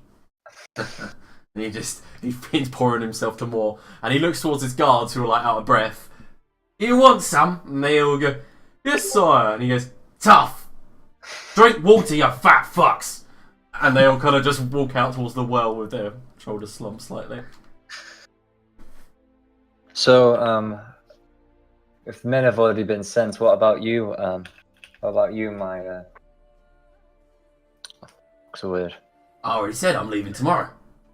Not Lord. What's the bird's name? God damn it. Lady. Ah, Lady, that's one. Lady Holleg. Holleg. What about you? Well, my duty is here. I'm here for the people. I don't expect you to go in person, but whatever men you can, you commit to the cause. Obviously, Fokir by himself is a formidable force, but anything to keep him safe. We don't want him to match odds that might damage the trio of power in the city. Well, I guess I have no choice. And she stands up, walks to the side where you see there is a huge mural of, like, you see, like, crashing waves and ships crashing and falling apart. And she looks up, because this is why we built the lighthouse. Stop this. They were the original settlers of this island, you know. And then she, like, climbs underneath this huge 10 foot by 10 foot, what looks like drape, and she disappears behind it. Like, she just lifts it up and goes underneath. And then, like, maybe a minute later, she exits back out. Looks like she got trapped behind it, like it's a spider web. Lifts it back up. Goes, hello. Then walks back into the lighthouse. And sits down in front of you guys. And places a scroll. I'll pick it up and then hand it to... Yeah, it's definitely emanating magic.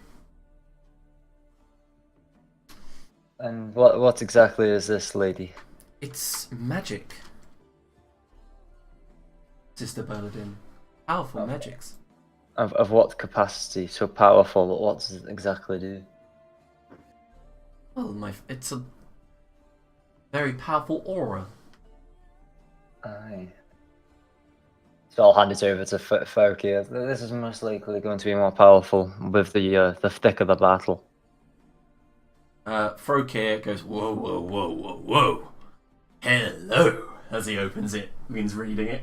He goes, ha ha ha ha, I did not know you had this in your stash, Lady Holdegg.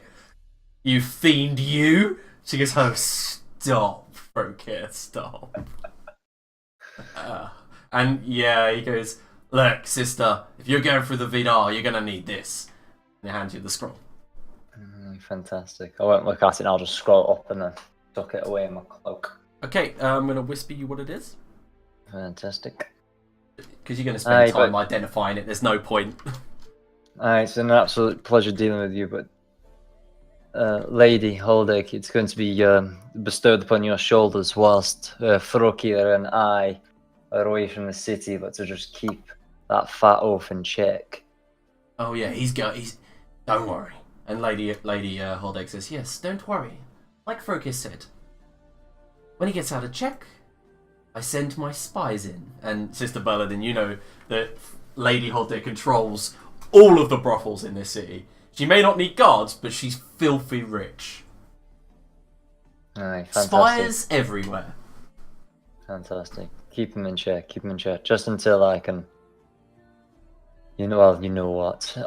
Right. Let's see if we can deal with this menace for once, and hopefully we might actually have some fucking beds to go to and to have some cause to celebrate afterwards. It sounds like something you'd be mostly up for, Fokir. Definitely. Looking forward to crushing some Nordling toes. Fantastic. Right, we better be heading off. The sooner we strike, whilst we still have the elements of surprise. We'll want to be in position by the time that the battle starts with the sisters, so we can strike at the most opportune time. Okay, so Sister Bernadine and Vagor make their final preparations, and I'm assuming you're coming back home. Yes. Sooner the better. Okay, so Dolaf, in latter part of the afternoon, anything you want to do? I'm trying to get you all back together as soon as possible. I'm just going to return to Sophie and see if she has an efficient quiver. Well, sorry, lad. When it comes to quivers, I'm not your girl. I mean, I have a quiver. I don't have a magical quiver. I'm sure someone in your knowledge can point me in the right direction, though. To be honest, no. Really? What about that new guy? She goes, Flint. Bit of a cuckoo, but you might see eye to The eye. one some of my friends have seen previously. Oh, yeah. I mean, he's new. I hear he came from the Broken Realms with the Silver Crusade. I'll try his wares. Thank you, Sophie. Okay. So you head towards Flint Westward, yeah? Mm-hmm.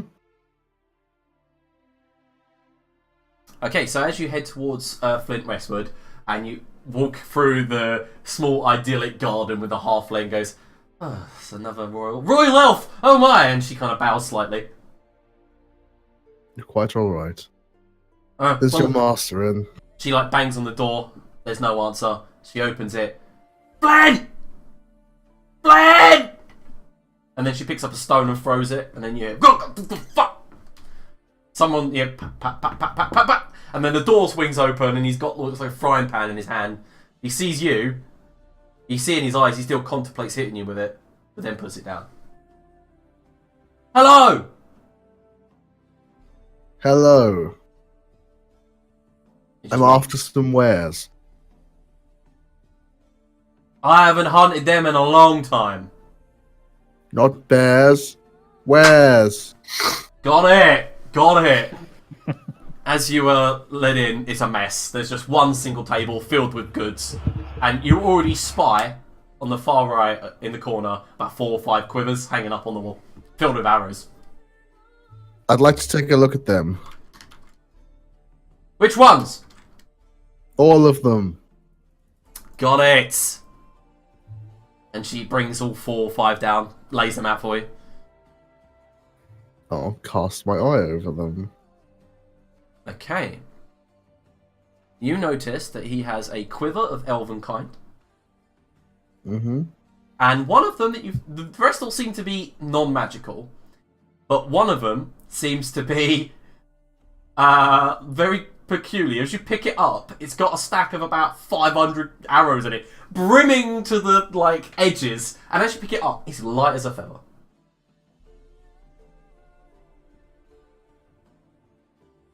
So it's a non-magical quiver that's light as a feather. No, it's definitely magical. Oh, right, okay. This could be the one. Let me just test it if you don't mind. Which one? Which one? This one! That you have the one filled with arrows? The one that's light as a feather. Yeah. Oh, is it already filled with arrows, It's filled with about 500 arrows, and it just feels light as a feather for some reason. Has it got like a fireplace or anything in here? Like a little fireplace? Yeah, he's got an empty hearth that looks like it hasn't been lit in some time, because it's the end of spring. Yeah, I'm just gonna take like the iron poker and the spade and stuff from the fireplace and shove that in there. Disappears. Yeah. Yes, I think this is the one. What do you mean? I want this one. Oh, okay. Well, that'll set you back, and he casts a spell on it. 400 gold pieces. Too much. He kind of narrows his eyes as if he doesn't understand. 380. 100. What? Which one did you want? This one. Oh! The bag of holding. Is it actually a bag of holding? No. It does act like it though when you put the object in, it disappears. Kind of. quiver. 150. Deal. Very rare. Deal. Got it. Then he goes down. What was that? I can literally hear myself on Todd's mic from the living room.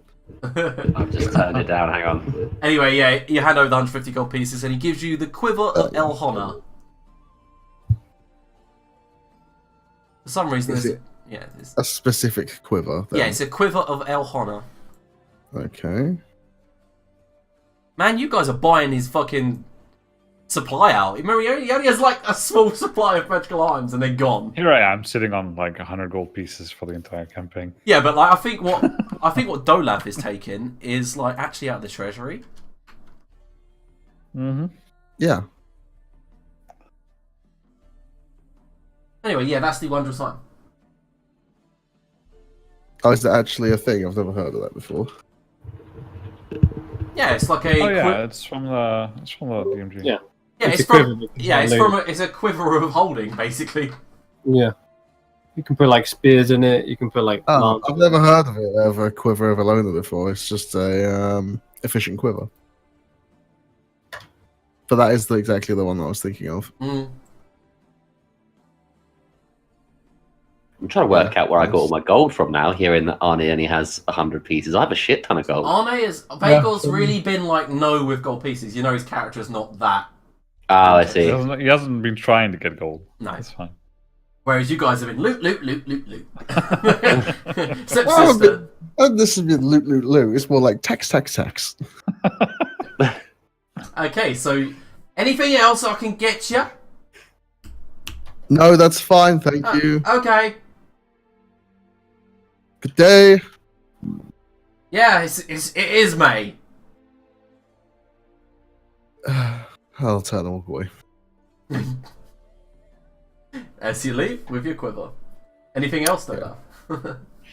No, that's it. I'll just chuck all my arrows into it that I bought earlier and stock up. Go back to my room and just get sorted. Okay, so Arlie, Aiden, and Tumble, before we go on our break, we'll finish this part of the story. So Arlie, Aiden, and Tumble, you walk into a large circular hall. It's only about 10 foot high here, and pillars of what look like redstone jut from all angles out of the walls, extraordinarily, like as if they just weren't meant to be there, as if they're not even meant to be holding up the ceiling. Except in the centre of the room, there is a large plane of glass. It's transparent, but there's just a small orange light beneath you as you're walking on top of it, 'cause it takes up most of the room. Unsettling. Yeah, I don't think you should do that loud spell you did earlier in here. I cast a spell earlier. Yeah, Thunderwave. Kind of cracked your lordly depiction in half. Big You old mean- marble mosaic. Yeah, they got fucked. The mosaic of the Senate. Yeah, kind of symbolic in a weird way. Unbelievable.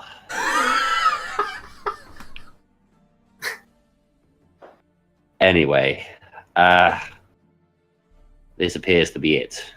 Yes, as Rather. you look down upon you, you see the dying form of the fire soul.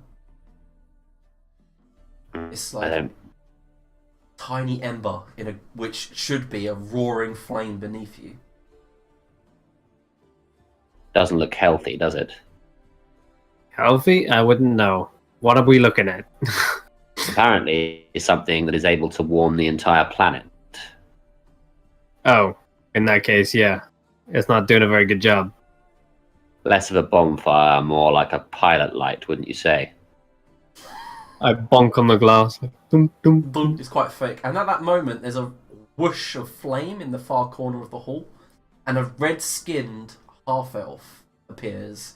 His skin looks almost as if it'd been burnt, but he looks comfortable in it. He wears white robes, which look pristine, collar turned up, hiding the lower part of his face.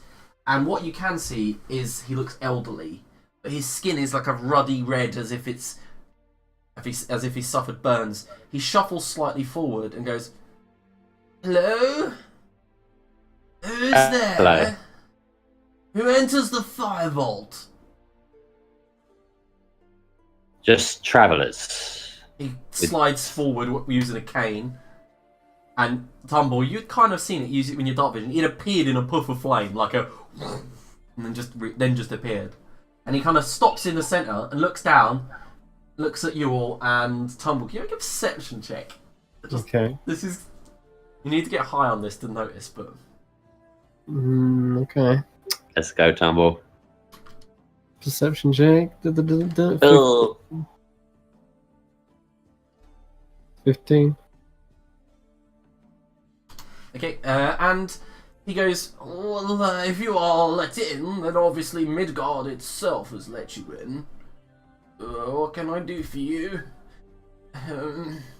My eyesight isn't what it used to be. And he kind of like stumbles slightly forward to stare at you all. And he seems to be scrutinizing Arlie Aiden.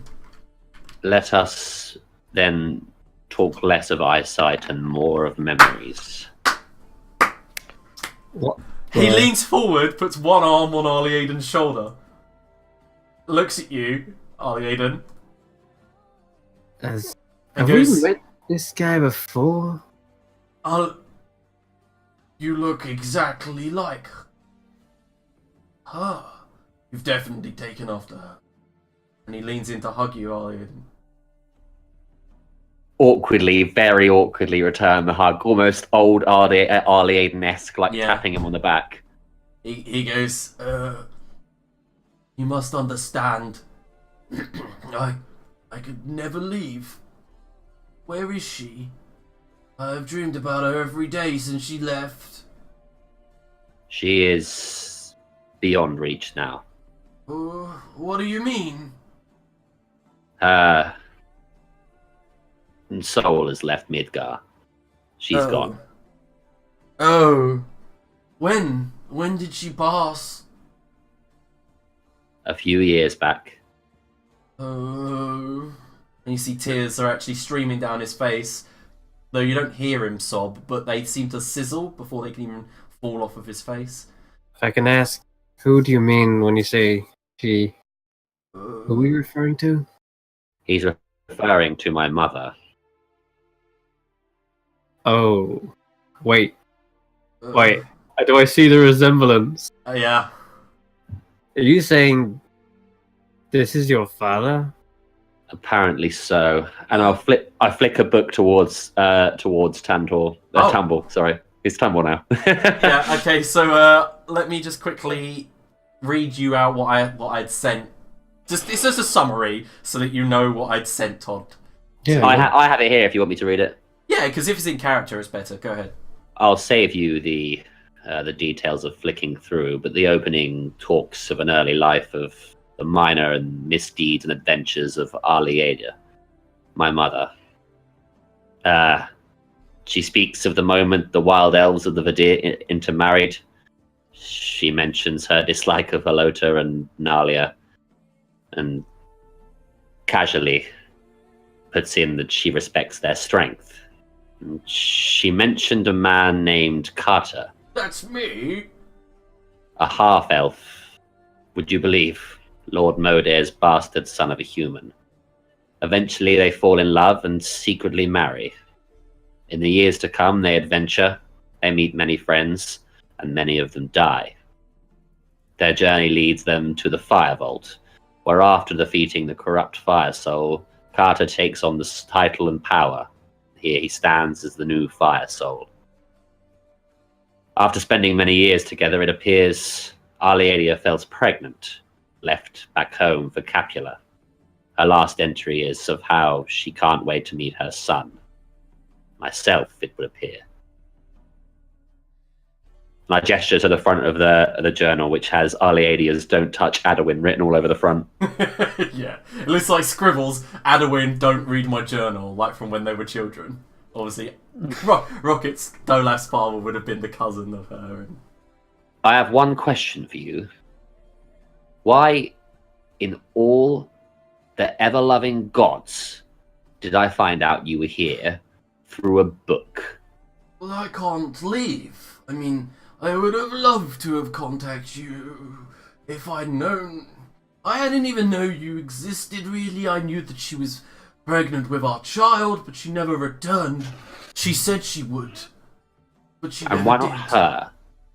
Why not her? Why did she never tell me? You said, I don't know. When did she die? I have memories of her. I have memories of conversations with her. I don't The time. know. Well, being the fire soul is a lonely duty, and perhaps she did not want to subject you to the monotony of my duties. But I fear that my duties come to an end. I am but a half-elf, and my life and years swiftly come to an end. Without someone else to take on this title, look after the portal here, I'm afraid of what will become of Midgard, if you are to succeed in saving it. I do get scrying, by the way, so I can see some events. Oh, good lord, not now. Is your mother still alive? Where the fuck am I, Tantor? Oh god! Ah, you scared me for a moment. What is going on? Alright, just calm down. Do you live here? Is this your house? No, we visited your house. It can't be. This is a family reunion of sorts. Oh. I thought it was a barbecue. Hello. Do you know about this side of him? I kind of like gesture to the... No, what's going on? I'm so confused. Who You whispered? didn't- What's going on? You What? didn't pick... Oh god. Someone's talking.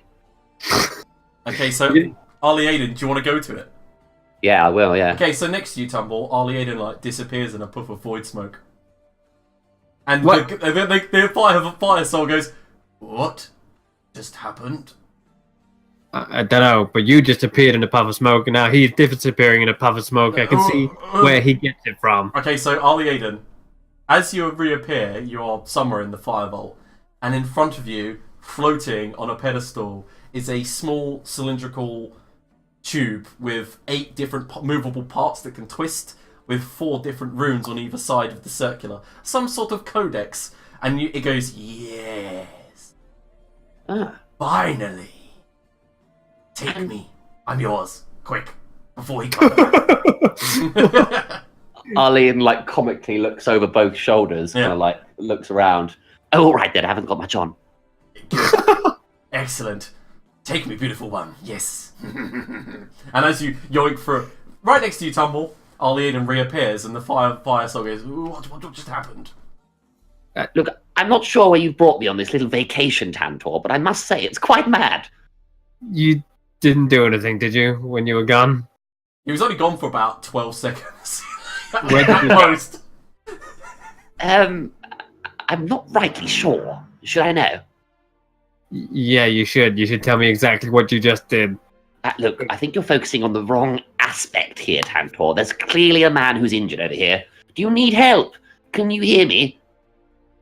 I don't know how to explain this to you. Aiden's not all there after the void kind of got to him in the head. There's nothing I can do to help. No, I wouldn't expect you to be able to do anything either. But son, there is a way. And then he looks at Arlie Aiden and goes, "There is a way.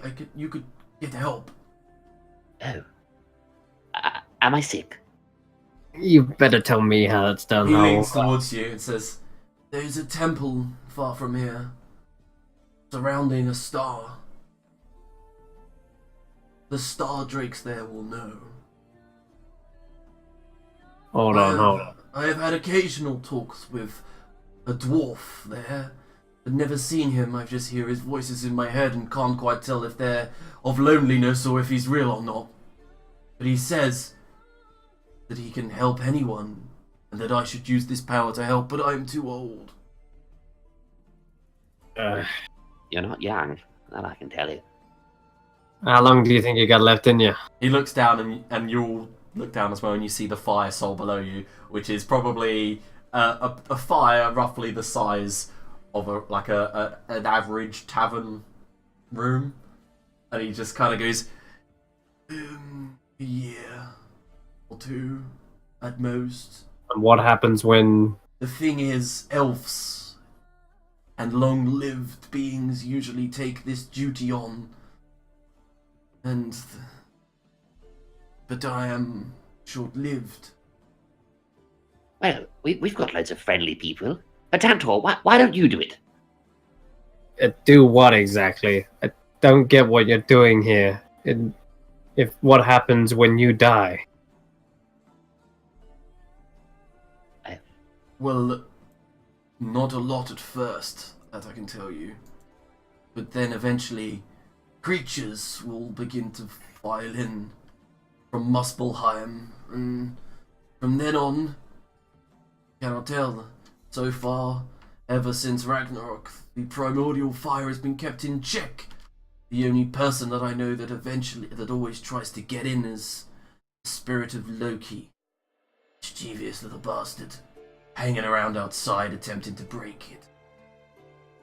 Oh, that was the guy we met. Oh. Yeah, he's still out there. I think he's waiting for you to kick the bucket. Probably. So we need someone else to take your stead? If you can. That would be wonderful. In fact, if you can get someone here before I die, I'd like to see the world once more. It's been... What about that sensible fellow? What's his name? I can never remember it. Oh yeah, Vagor!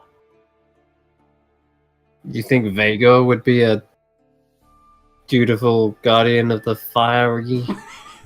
Well, he could probably spend some time writing his novel, Pet Cemetery. I think we should just put it past him, maybe, as an option, a career path you might take. I must say, good man, I'm sorry, Tantor, but I must recommend you for the job. You're quite the upstanding looking gnome. Maybe after we've finished with the whole Void Dragon, we can come back here and review our options, but I turned to her, what exactly does your job entail? You just sitting here? Yes, it's a lot of watching, occasional banter with Loki, then sleep, visit Muspelheim, talk to some fiends, diplomatic missions to the Iron City. I think I'd rather die in this final mission than do any of that. Yes, I wish I had not taken the title a long time ago, but then again, it was just two of us. I appear to be stood in a different place. I didn't, go somewhere for a moment, did I? I wait for just a moment just to make sure it is him and he doesn't snap back. Yeah, you did. Right. Fantastic. You disappeared for 12 seconds and came back. Do you need help getting out of here? Isn't the No. door thing? But I must say, before we leave, there's something I'd like to offer. It may be refused and potentially ignored, and that is one thing I understand, but should the need arise and our current and most pressing issues be resolved, then I will return here and relieve you of your duties for as long as I can. Don't feel pressured, son. It's not something I would put on you lightly. No, it's quite fine. However, the sisters come first. They leave this world. I will follow, in a sense. Nods. It was nice to finally meet you, Ollie Aiden. And you, Carter. Had my name spoken in quite some while. Wow. Carter. Yes. That's me. The threads of our current predicament seem to be drawing thin to a close. I can't promise you it'll be soon, but I will return when I can. He nods and then kind of retreats back into the shadows ever so slightly. Come with me, friends. Let's go, Tumble. Sure. Hold on tight. So hold on, what was the whole point in coming here? I'm afraid it was to satisfy my curiosity. And should I not quite survive what is to come, and I do not think I can if I stare into the jaws of Jaxis herself. I wanted to do this before we left through the ever-living Vidr. Alright, well.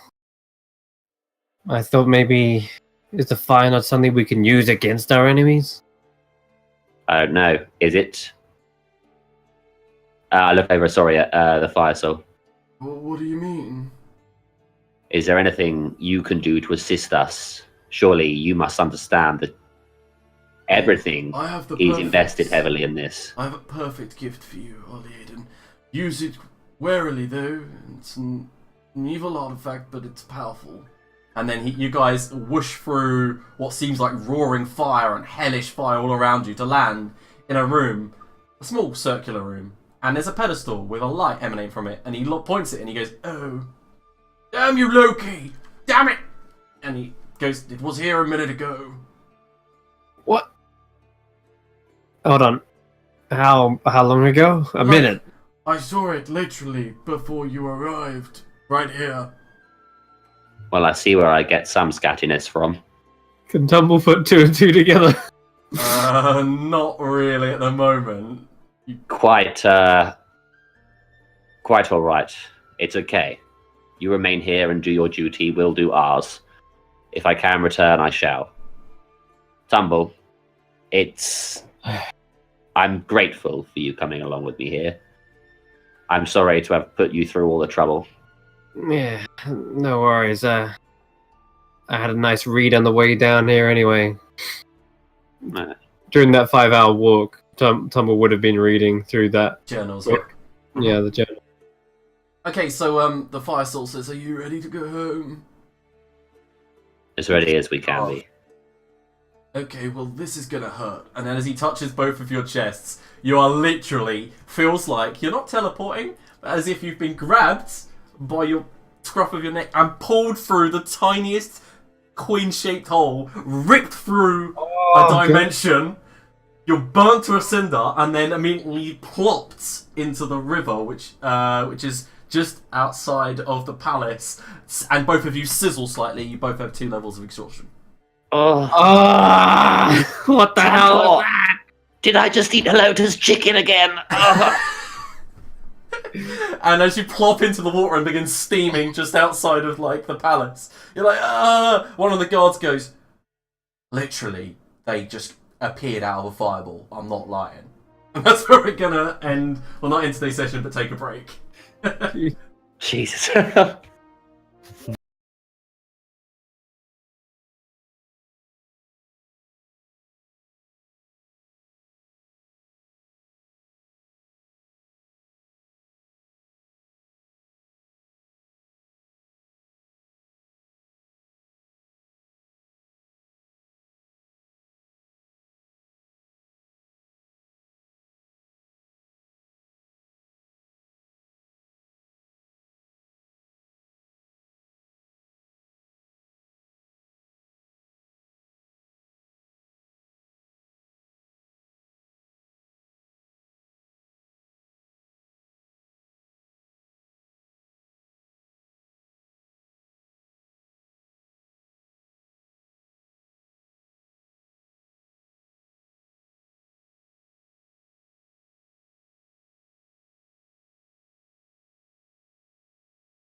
Alright, welcome back, guys. So, I'm going to go ahead and fast forward us to later that evening when everyone is back together. Although Tumble and Arlie Aiden look exhausted. Like, Tumble cannot keep his eyes open, basically. Yeah. Oh, are we all together or something? Or... Yeah. I'm going to say you're all together for dinner. A fruitful day, gentlemen. I'm in, sorry. A fruitful day, gentlemen. Fruit? Like a taxing day for some. It has been taxing for me as well, but for different reasons, I think. Yeah, we're pretty burnt out. Feel like I've been pulled through an asshole of an elephant. Not yours, Tantor, I don't think. Actually, Okay. about mine. It felt that small. Oh, I do appreciate your assistance today, and Vhagar. I do appreciate that city is not one for you. To be honest, I'm not particularly fond of it either, but, you know, when necessity calls. So are we all prepared now? I mean, as prepared as we're gonna be, I think. Alright. I guess we should relay to you as well, Lord Inspire, that the Nordlings had attempted to try and conspire with my old master in Bruckheim, but the other two leaders seem to be pretty resistant to their advance and have actually added men and gifts to our cause, one being which this scroll, which I completely forgot to read. Scroll of a holy aura. I thought it's similar to what my weapon does, actually. No, it's a very powerful scroll. Oh, nice. Holy aura. Let's have a look. Aye, but we've got this. It's a very powerful spell here, and yeah, our other lord, he is sending troops now, fully armored paladins, to the Five Sisters. When they strike, that'll be our advantage and our time to strike as well. Good. Any advantage we can gain will be most useful. I'll inform the king as well about the dealings of Bruckheim. Okay, so... Oh, I'll help as well. I could probably, I don't know, throw down some papers to help with people. You'll do what? You know, like little paper men that, you know, confuse and distract the enemy. Yes, No. yes. Very good, Ollie. Very good. Yeah. Now, are we set to leave tomorrow? Yeah, I need another day's rest. Tomorrow sounds good. Can I come? You are coming. Oh, good. You're part of the whole operation. You should probably finish here and get some rest. You don't look good. No. Tumble, do you reckon that you can make use of this scroll? I know people of your predisposition have the ability, have the uncanny knack to get anything like this working for you. Let's have a look at it.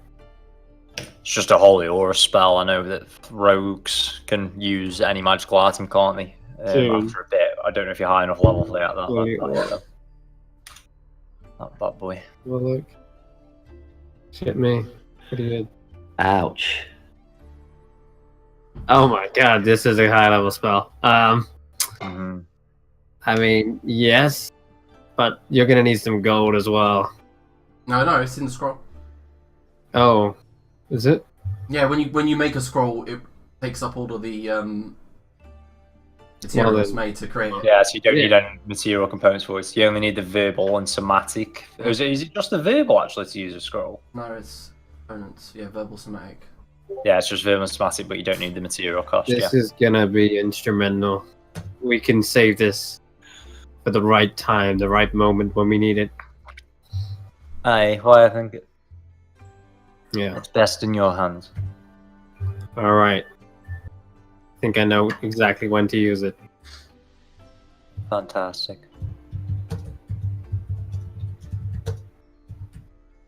Okay, so what are you going over the plan, or is the plan to just leave in the morning?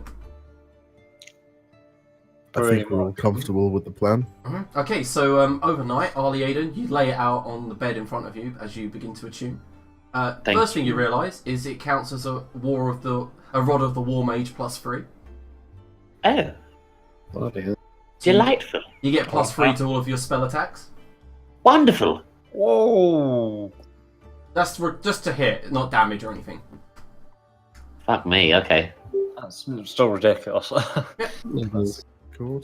And also, the additional effects are in the handout for you. Oh, wonderful. Thank if you, you look sir. above your character, that should be there. It's not as powerful as everyone's artifacts, but, you know, I think it is for the one thing it can do. Amazing. Thank It's you, the one sir. thing, that's the only thing it can do. The fact that it's +3 on its own makes it more powerful than what I've got. Yeah, +3 is like almost advantage into it. So pretty much every spell attack it makes now is nearly advantage. Yeah. Fucking, that's immense. It's really good. Is it? It just gets +3 to hit. Like, Yeah. Yeah, so Yeah, it's kind of it's really, not really far good. from advantage. Super strong. says the guy that's got like a +2 longbow and can add +3 arrows for a +5, and that also adds to damage. So give me that shit, Dola. It should be a +3 bow. I mean, look at the abilities on it. Like, I'll calm some emotions. Oh, joy. Well, look, funny enough, you just have to wait till you get to the next level, eh? All of you. Bring it on. Fuck. What? I'm just reading it. That's incredible. Wait, so what is it? Is it visible on him? Not yet. Not yet. You'll see. To be fair, at dinner, you did occasionally see Arlene fiddle with something suspiciously by his crotch. Yeah. Oh no, I wouldn't be looking that. No, no. Stop. Just the same pretense. No one looks down at their crotches and smiles, as you may have heard. But it's obvious he's up to something. Yeah. Well, I don't want to see what he's fiddling with under the Yes. table. Not Especially at the if it's dinner there. table, Ollie Aiden. Sorry, I love puzzles. I know. I've piqued Chris's curiosity. Something chronic. I can see it. I can I was see. I was right there. I know. Right where exactly? No. Okay, Right, so anyway. Moving on. okay, So yeah. wait. You can get a long rest, Mm-hmm. which Just do that. And restores I'll be reading the rest of the journal. which restores 1 point of exhaustion to Tumble and Alien. Yes. Wait, I thought. We're still first level exhausted, aren't we? Yeah, because of the burns that are still covering your body, you still feel a little Yeah. bit sleepy. Ouch. Oh, before we go to sleep, then, could I ask if Sister Belinda can? Yeah, we're still really bad shape. In really bad shape from that adventure. Is there any way you could speed up this recovery process? Aye, of a numerical value, how bad are you feeling? Pretty I think I got a fever coming on, but yeah, exhausted. I guess we're about to go to sleep anyway, so I guess I can use my full strength on this at least anyway then. Good, lay it on me, sister. There's one for you. Oh wait, I mean that. I mean I'm perfectly healthy. I mean, That's what I was saying, how bad do you look? greater restoration. Give it to me. A restoration. I don't even know if I've got that memorized. What level is it? I don't think So- you can cast it. Yeah, I don't think I've You need got one it. more level. Lesser, Yeah. lesser do. I'd say if she can make a decent medicine check, it could help you both get a good night's sleep. Delightful. Aye, that I can do, and I get advantage due to Boulder Bane. Nice. Yeah, so manages to patch you up, and as you both are put to bed, he actually slips in a little powder into your drink before you go to bed, and it drifts you up to a deep, deep sleep. You don't wake up at all, you don't dream. Perfect sleep. Do enjoy your liquid, sister. Can you not phrase it like that? Aye, that's what they all say. My liquids Well. are quite popular. I've got it. Just as I'm falling asleep and my eyes are closing, I'll just go, what the fuck?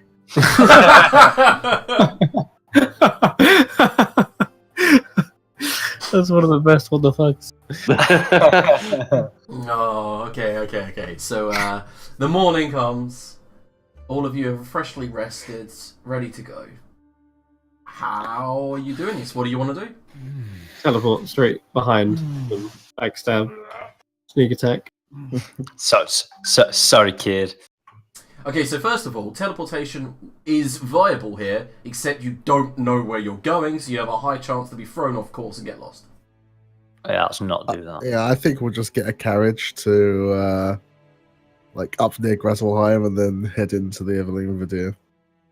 If you want, Dolaf, you would know that following the road into Algaront and then following the coastal scenic route might be better. Yeah, we'll do that, but Okay. we'll take a carriage. So the carriage will get you there by the end of this day, if you wish to get the carriage. Mhm. Yeah, okay, so you managed to sort it out. It's a 4-horse drawn carriage, very comfortable for all of you. And as you ride out of Isilcapula, sorry, what you do notice is the tents going up. The legions are being prepared outside of the city walls. And you also see the militant are also being armed, fed. It looks like a full effort to muster soldiers. And Dolaf, you know in Isilcapula's past that it doesn't so much produce a lot of men, but it produces men of quality. So the legions are in 500, and you see they're gathering about maybe 5 to 2,500 men, proper fighting men. Mm-hmm. There seems to be more than that in refugee armies. There seems to be at least 10,000 of these folks just dotting the landscape. Even as you approach Algaront, there are still tents and cabins being built where people are trying to make a name for themselves out in the land. And you see that the farmsteads are worked to the point of exhaustion on their fields.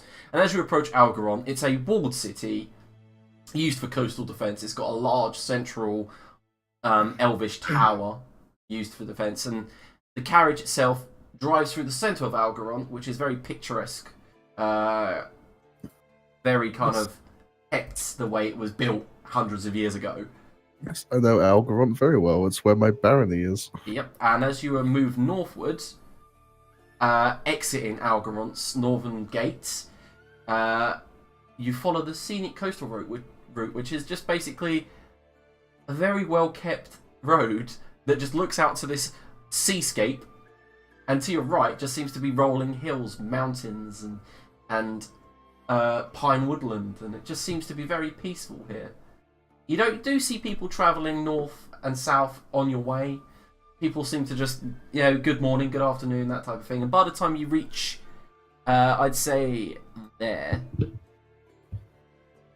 it's roughly 7 p.m. Well, on the border was that? I didn't quite see. No, the just below the border. Are we in a carriage, did you say, at the moment? Yeah. Yeah. Are we there yet? Oh, God. No, Ollie, for the 100th time, we're not.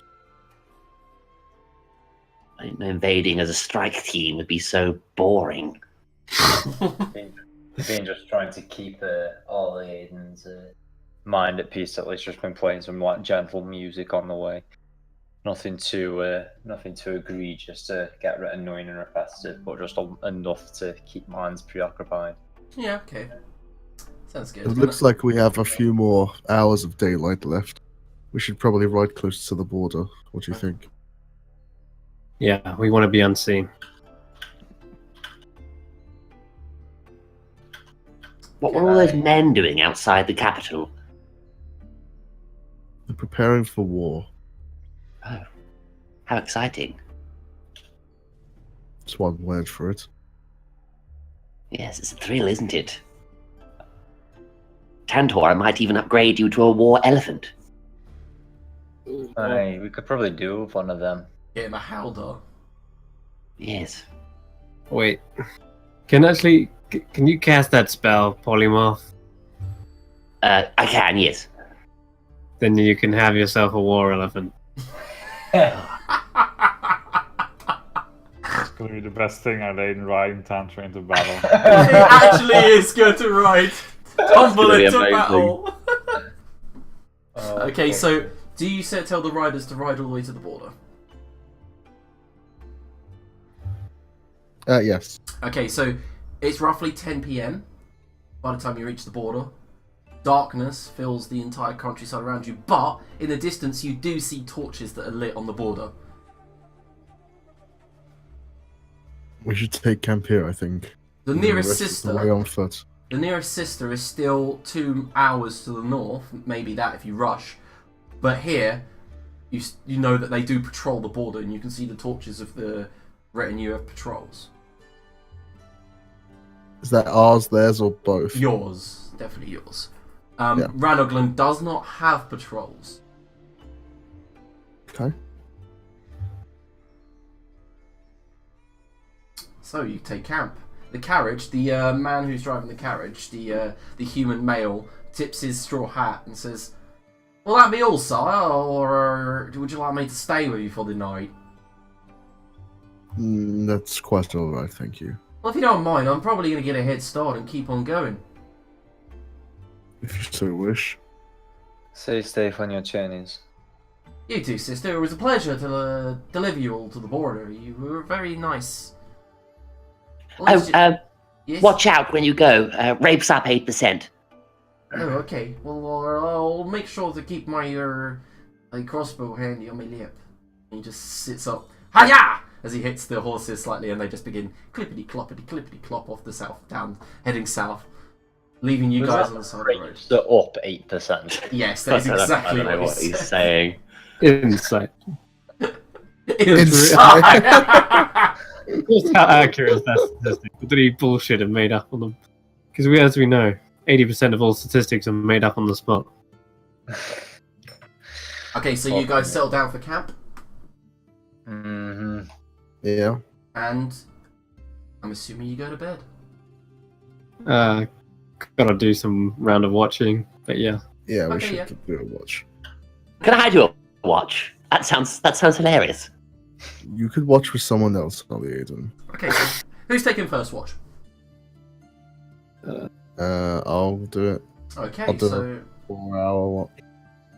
you do a 4-hour watch, so that's just 2 watches then. So can you make a perception check? Actually, it's 3 watches, because you only need to fall into a trance, right? Yeah. Okay, some point in the 3rd hour of your watch, you do hear something in the woods behind the group. But after drawing your arrow to your bow and just kind of peering out using your dark vision, you surmise after maybe 10 minutes that it was perhaps a fox, a badger, or maybe a member of the wildlife. Okay.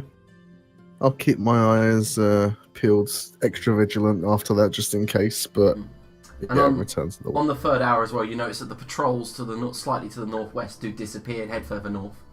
You see their arrow, the light off of their torches disappear. Okay. Okay, so who do you wake up for the 2nd watch? Whoever agreed to take the 2nd watch. Yeah, I will. Alright, That'll be Major Timbers then. alright. Tumble, you're woken up roughly about 2 in the morning. Yeah. Alright. Hey, Let's you can go and have a little look around. make a perception check, sir. Just keep your eyes that way. I thought I saw something earlier. Could have just been wildlife, but worth noting. I'm gonna sneak over in that direction Okay. and I'm gonna look for tracks as well. So I guess that's a couple of rolls. Okay, so you leave the group, head off into the woods. Yep. I'll stealth in slowly. So 30. Fuck me. Wow. Yep. And I want to check if there's any signs of if there was any movement around here. Make a perception check. Perception. Okay. It's always fun to see a 30 and it not be a green number. Yeah. Okay, so Tumble, as you're sneaking around, you're so stealthy that you actually manage to sneak up on 3 fox cubs playing in a nearby clearing, and they don't even notice you, but you can see. And their mum comes along, Kids going around. has a go at them, tries to pull them apart, but they're like jumping around, and you have a feeling that that might have been what Dolaf said he'd heard. Die, Nordling spy. No, I'd pretend to aim an arrow and just comes. All right, I'll head back to the group. Okay. Who are you waking up for the last watch? It's roughly about 5 in the morning. Okay. Maybe half 4. The last one. Vagor hasn't been, has he? No. No. All right, Vagor and Ali Aiden, enjoy. I'll wait to both up. How exciting! I'm sure by the next 4 hours we'll be the best of friends, Vigor. I chuckle to myself. Good. Okay, so do any of you want to make a perception check individually, or do you want to? One of you Vagor's want to make? pretending to be asleep. Okay, fair enough. Just Ali Aiden then. I mean, I'm awake. I'm just pretending to be asleep. Right. Okay, got it. You both make individual perception checks then. Yeah. Please tell me it's just him that gets it, please. No, you both. Oh. Nothing seems to bother you in the early hours of the morning. The sun begins to rise around about 6 a.m. And with the first rays of sunlight around about 7 a.m, everyone begins to kind of yawn and wake up. Right, that was quite the peaceful evening. I'm shocked not one of you woke me up to do the rounds. Enjoy it while it lasts. Probably the last good piece of sleep we'll get. I suspect so. I guess we've got to be really sneaky from here on out, haven't we? We do. So please refrain from being you. Okay. Just some disguises wouldn't hurt. Oh, I can help. I guess. Well, yeah. I'm just gonna throw something together here and there, and Are you getting it out? No, here. Honestly. No need for that. I mean, on the very noticeable people, like Dola, for example, who's very well recognized and. Oh, well, I'm afraid I left my collection of mustaches back at the castle.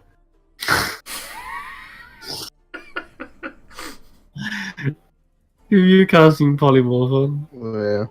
Yeah. Right, it kind of gets it ready, starts, and then you say that, and he kind of stops, and he's just like, but seems to forget what he's doing, and then starts chasing after a butterfly or something. Okay. Yeah, I think Dola's the sore thumb here. No offense, but None taken, but the idea is to be unseen. Completely. Yeah. For sure. Just in the event that we are seen, maybe we wouldn't want everyone recognizing you and saying, "Oh, what brings you here, Lordship?" And everyone the word gets out and shit. If we're seen in Reneglands, we kill who we see. That suits me even better. Wait, Got should we you now, Discordia. Does that mean we should have killed that guy earlier with the carriage? No, we're still on our side of the border here. That's alright then. Check it. No, obviously when we go into Renegland, we're at war with these people. They will show us no mercy. We must be vigilant. You heard that, Arlene? Vigilant, as he's like chasing around this butterfly. I've got you, Jaxis! As he catches the butterfly in his hands. Alright, let's set out. Yes, I'm ready. And as you head towards the border, the hills there, you see there's one small wooden outpost, and as you approach, you see there's probably roughly about 30 men garrisoned at this outpost. On top of the small wooden watchtower, you see that there's probably about maybe 5 elvish archers, and they do notice you approach from your side, and 2 guards ride out on horses towards you. Looks like we've ruined our cover already, doesn't it? And eventually, one of them slides off of the saddle mid-ride, and then kind of like jogs to a slowed walk towards you, looks you all around, sees you, Dolaf, and then goes, "My lord, I did hear that you were coming. The king has sent word. Follow us." How many of your men know? That's why you need to follow us. Me and the captain here. Captain nods towards you. Yes, just keep it between yourselves. We want to slip through unseen here. I trust you. As far as my men are concerned, we are heading some refugees back to Torrentia. Lead the way. Okay, so instead of leading you back towards the garrison, they lead you slightly northeast towards kind of like the hills. And he makes a remark that, from here we are literally 2 days from Ragnar. So close. Yet they haven't sent an army in a long time. Curious. They will soon.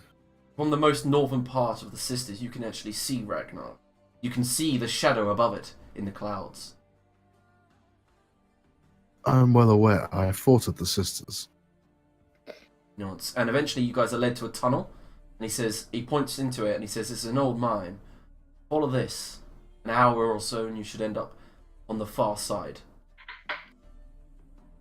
Good work, Captain. And as you guys enter into the darkness of the tunnel, the doors close behind you and you hear chains. Make our way into enemy territory. Okay, so the tunnel is dark and dank, but kept in good repair. You see that these people probably use it to enter into the Vidr. And as you exit it on the other side, roughly about 45 minutes later, because you make a good pace, on the other side, it's more of a kind of a camouflaged hatch in the wooden hillside. As you lift it up into the early morning air, you see to the north of you, just beyond the border, one of the 5 sisters.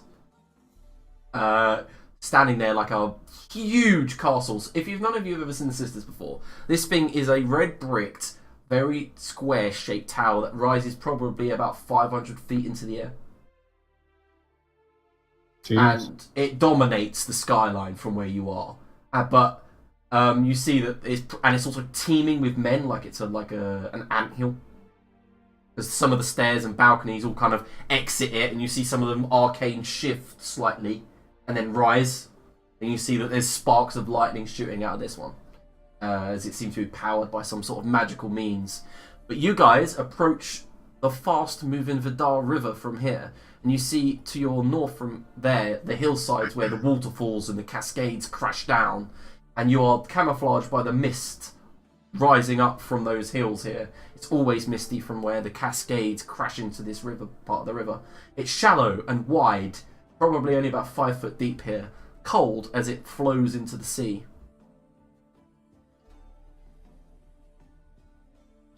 Well, here we are. Let's make our way through as best we can. I think Okay, we'll try and so- keep the tree cover for as long as possible, and then we'll break for Ragnarok. Everyone, can you make a acrobatics check? Acrobatics? Are we doing this simultaneously? Yeah, I mean, you're all trying to force your way through this fast-moving river, that's all. Oh, okay. Yeah, can we use athletics instead? Yeah, you can use, I should have mentioned you can use either or. Okay. Oh, fuck. Okay, so all of you managed to wade through it just fine, pushing against, and then behind you you've got Ollie. Splash! Splash! Save me, Tantor! With a 31, can I swim back? Yeah, it's not even well, for you it is swimming, but you kind of go on your tippy toe. You know when you're at the deep end of a pool? That's what you're doing, tippy toeing forward. You grab onto Ollie Aiden and kind of splash! Splash! Alright, come on. Just hold on. You know, Alyaden, it helps if you put your feet down. Oh. He puts his feet down. I suddenly feel much more in control. Mm-hmm. Yeah. Okay, so can you all roll perception when you get to the other end of the bank and begin drying yourself off?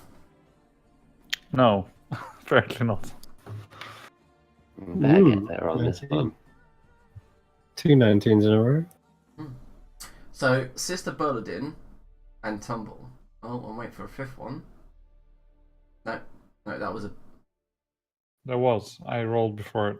It was a 5. Oh, yeah. So, Sister Berladin and Tumble notice in the tree line to the north, where the smaller trees meet the huge trees that dominate the horizon, you see somebody, a figure, swing from one part of the tree, land in another, eye you up, and then dart back into the growth. Did I get a good look of what it could have been, maybe? Sister Berladin recognised it definitely as a live and thin elvish figure. Did you see that? See Someone what? got eyes on us. Some kind of. Where? It's gone. Swang into the trees. You wanna? Shall I pursue it? Go. Yes. All right. I dash forward. Then I'm gonna try and catch up to it. Okay. I will follow at a slightly slower pace. Okay. Run, dash, bonus action, dash. So Tumble, you're making good ground and leaving your allies in the dirt behind you. And you burst into the tree line, like trying to. Can you make one more perception check? Okay. 19 again. 3 19s in a row. Jesus. Yeah. And as you stand there looking around, you cannot see the figure. Although, as you take one step forward, you make a dexterity saving throw. Oh, see. Literally, just by one, you passed. Just as you go to put your foot in something, you go, no, no, no, and you backflip back as a bear trap goes, BAM! And it was a bear trap designed for big bears that would have cut your head off if that hit you. Shit, son. All right. Yeah. Well, it would have probably been a cage for me. No. It was literally made for a big bear paw, just enough to probably land where your neck is. Whew. And it kind of makes a loud clang as it flies up in the air and then slams down to the ground. And you hear snapping of branches above you, and then leaves kind of rain down around you, and then you don't see anything else. I rush back to the others. Yeah. Donut's just reached you like. I don't know. I don't know who it was. Perhaps hunters. Looks like they have a trap here for some sort of bear or something. Maybe they weren't soldiers or anything. I've arrived. Sorry? Can I take a look around now I've arrived? Yeah, you can make a perception check. And I'm going to investigate the trap and figure out what kind of... Who would make a trap like this? Okay, so, Dolaf, what you notice is this is the outskirts of the Vidr. The trees here are large, but you know they're not the fucking biggest they can be. And you notice these outskirts are classic signs around you of wild elves of the Vidr. Your mother is related to the people that live here. And you look around and you see markings in the trees. You see things that Tumble wouldn't recognise as out of ordinary in nature, but you notice kind of like elvish totems and things like that. You see that there's good luck and totems, warding chimes that seem to be parts of the nature. And yes, you know that wild elves, as part of their becoming of age, do hunt dire bears, dire badgers, you know, that sort of thing. Yeah. They sometimes fight them hand to hand. And as you look around, you realise that this area might actually be littered with hunting traps. You know, just as you defend your borders, these wild elves in the Vidr, despite being in Ranagland, will defend the Vidr just like you would your own country. Yeah. It might as well be its own country in its own right. Well, it's not as bad as it could be, but we should still be on our guard. Let's keep moving. All right. Hey, guess what, guys? I got that. Oh, heck yeah. Oh my god. It's going to be difficult to follow because it's so big. Okay, so you guys are here. I found us. And as you begin to enter further into the wood, the canopy above you by the giant trees around you begin to create like a very dense darkness that surrounds you. I'm not really that fond of woodland. And up ahead, as Tumble is walking forward, Oh shit, I can see it. yeah, you do see a herd of goats. And as the one approaches you, you realise, fuck me, that's a big goat. And he goes, "Meow." Holy shit, the size of that thing. Can I have my ridiculous 120 dark vision, please? Quick. Oh, you do have it. I can. No, wait, no, you don't. One moment. You're gonna stumble towards the ridge. You were warned the creatures here are abnormal, along with some of the wildlife as well. I see everything. Yeah. Imagine the amount of cheese you can milk from that thing. Make from it. They make The fuck is coming right here. Are they friendly? They don't seem. They seem to be curious. They're just approaching you, chewing some of the grass thoughtfully, and Just What about this one? Run? Don't Don't- run. No, stay here. Just It's don't fine. take any food out. Hold on. Oh, Ian's like sitting over there eating Yeah. some. Popcorn. Yeah, popcorn. Okay, so Vagor, what are you doing? You are. Yeah, so I have some skill in communicating with these animals, so I will. Let me think. Mhm. How do we do that? Like I'll bow my head to them Mhm. and then turn my head away. I think that's how rams like show Mhm. that they're submitting, and then I'll just start walking like perpendicular to them and out of their way. Okay. So as you can you make a perception check? I can. These beasts make some formidable war creatures. They're fantastic once they're fully domesticated and armored up. A spectacle to behold. Armored goat. Okay, so on the side of the road, you did think the moment you saw them that they have got clipped hooves. They look shed. Their fur looks well kept. It must be a shepherd. Mm-hmm. And to the left, in one of the bushes, you see a female is peering through the growth, peering at you guys. You see what looks like an elvish body, elvish face, kind of white hair, very beautiful looking, just peering at you guys curiously, and like trying to get the goats to come back, but they're too curious. They're like just approached you guys.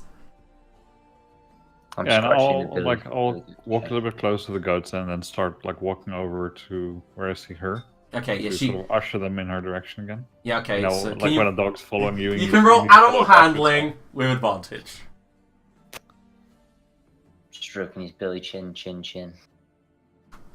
Okay, so 17? as they begin heading back to her, and you heard them back, Dolaf, your language is? Elven and Sylvan. Okay, so anyone else know Sylvan? Nope. Elven, but not. Okay, Sylvan. so in Sylvan, Dolaf, and Vagor, you hear a vague, kind of angelic tone to her voice. This elf, you just see the body, but it seems awkward because the body's slightly higher than it should be, as it protrudes out of this tree. And she says in Sylvan, My, you have a way with the animals. Oh. I'll sort of look back. Size. I'll speak in Elven and say, I hear you speaking, but I do not understand your words. Do you Oh. speak? She this switches tongue? to Elvish. Yeah.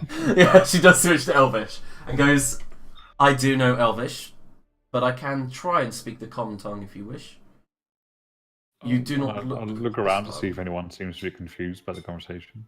I don't have a clue what the others speak because I never bothered to ask. I can hear her. That's just weird. It looks confused. Yeah, she approaches the front of her herd, and as she does, you hear click, clop, clop, clop, and what you see in front of you is a female centaur, basically. But those of you who know about these type of creatures can make a nature check. Oh, I get advantage on this bad boy. I will do so. Oh shit, yeah, you definitely know. So does Inspire. So, Jesus. So I might as well show. Fuck me, you all know. Now we have the opposite of the Don't wanna not waste my 30. Yeah. There you go. An old seed. That goat has a yeah, so- person's so- face. Dear Centaur. Yeah, they're graceful woodland cousins to centaurs, with the slender upper body of an elf, the lower body of a deer.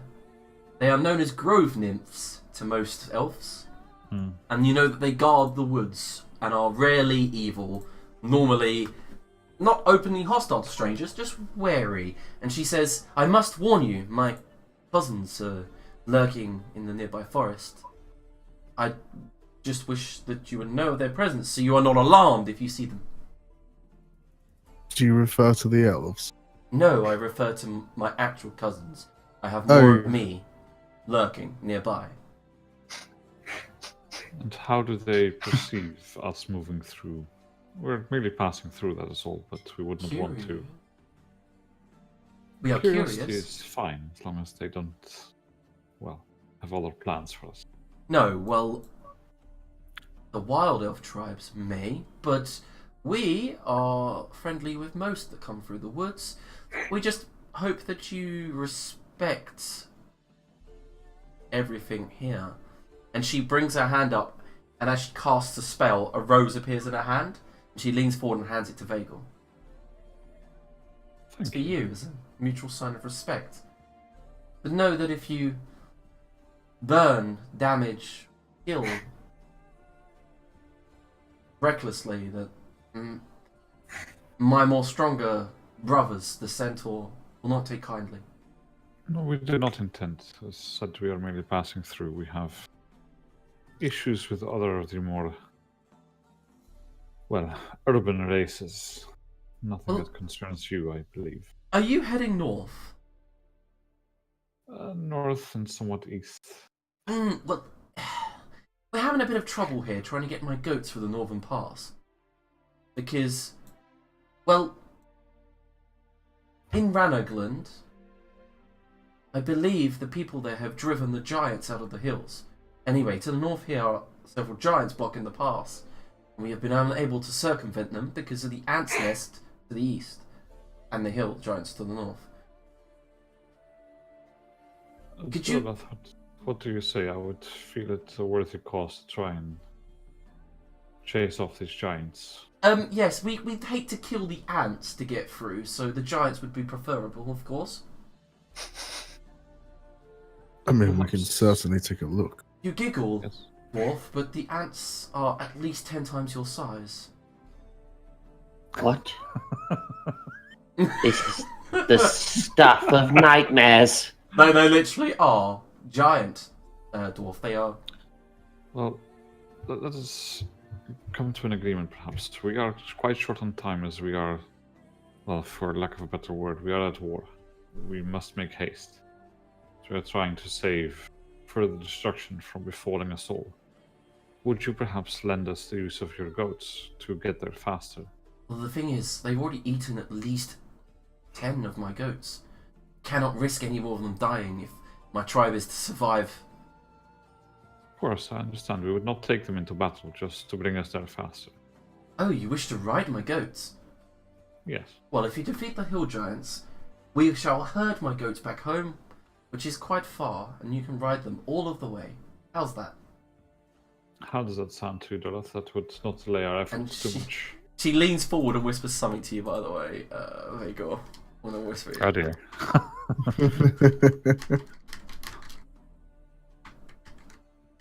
Yeah, how many of these fat fucks are we trying to take down? Please tell me it's something like, if you bed me, I'll give you all of my goats. No, funnier. She seems to take a chance here. You bed my goats. Oh. Watch me bed my goats. Watch me bed my Okay, so, Didn't realise I'd come to a furry convention. When are our sessions ever not fucking furry conventions? okay, so, would you help me? Yeah, how many giants are we talking about? Several. One of them said he was hungry and wandered off, my spies say. Well, your giants aren't really a problem. Yes, I mean, we will certainly take a look and see what can be done. I'll do anything for a goat ride. You magical accident. Oh, no offense. You magical. You indeed should not take any. He is quite the magical accident himself. Yeah, I think he's talking. Alright, Mental. show us the way. Okay. Okay, so she begins to lead you towards the north. Like, I know that Arne's probably going to crack out. And she says, follow this path north. You'll eventually come upon... Hold on, let me just... we have a +8, but, you know... What? Well, you know, you'll have to rewatch the episode at some point if you want to see what that was. Okay, so, I don't wish to approach any further because I am very, very, let's put it bluntly, terrible at stealth. I don't really sneak up much. You see, the Furbog here noticed me, so, you know, it's obvious that I'm not that great. Tubble, we go ahead and scout it out. Okay, so before we continue, there will be a fight. Do you want to continue or shall we end the session here? I'm good. Let's do it. I'm good. Watch it up. We need a bit of combat to wake up. Let's go. Okay, so as you guys get further and further up, you can But keep I will moving. stealth ahead. Yeah, stealth ahead then. Go on. Roll stealth. 30. Yeah, well, what's the point? I can't actually beat that. So, Tumble, would you like me to put you right next to them? Yeah, I'll Alright. go right up the Ross. Alright, I'm going to move you. Let's have a little closer look. Ooh, they're quite far ahead. Shit, son. So you can see him now, yeah? Oh, yeah. Yeah, and you hear, ooh, look there. And one of them on below the cliffside goes, yeah, but you got goats, you fuckers. I'm out of here. Loud enough Sister. for me to hear. Kind of. Come back. What did they say? I speak giant. Oh, you speak giant. One of them says, yeah, but where did the goats go? And he goes, yeah, but I'm feeling like I really want the goat. It's a juicy insides. Go on, mum. And Fair the other enough. one, yeah. I don't speak Mongoloid, but okay. Well, it looks like Sister's done a runner, so we might as well go before she Hold gets up. herself killed. Oh, yeah, I'll report back and tell them that there's Thanks, 3 of them and they're just milling around. I'm going to quickly do a quick run around, make sure there's no other ones. Okay. Okay, there's no fresh tracks of other giants. Oh, there's loads of tracks, but you just cannot tell them apart. Okay, that's fine. Alright, I'll report back real quick. Yeah, Well, there's 3 of them. They're all right next to each other as well. Let's try and make an attempt to sneak in and take them by surprise. Okay. Time of the day we're on at the moment. It's only like late morning, isn't it? Yeah, like probably about 10:30. Yeah, sound. They're Okay. remarkably stupid. I would like to, if you allow me, Liam, to once I get close enough, I know that I'm not going to be very quiet. Well, you say that. Yeah, but just generally, I'm also big, right? I stand Yeah. out. So what I would like to do is, when I get close enough, I would like to cast Hidden Step. Yeah, okay, so Sister Berladin is the one that needs fucking help here. Yeah, I'm from 120. I can see them from about 120 yards away, though, so I can imagine that they can't see. 120 feet away. Yeah, I I've imagine moved they you, can't. moved you slightly north.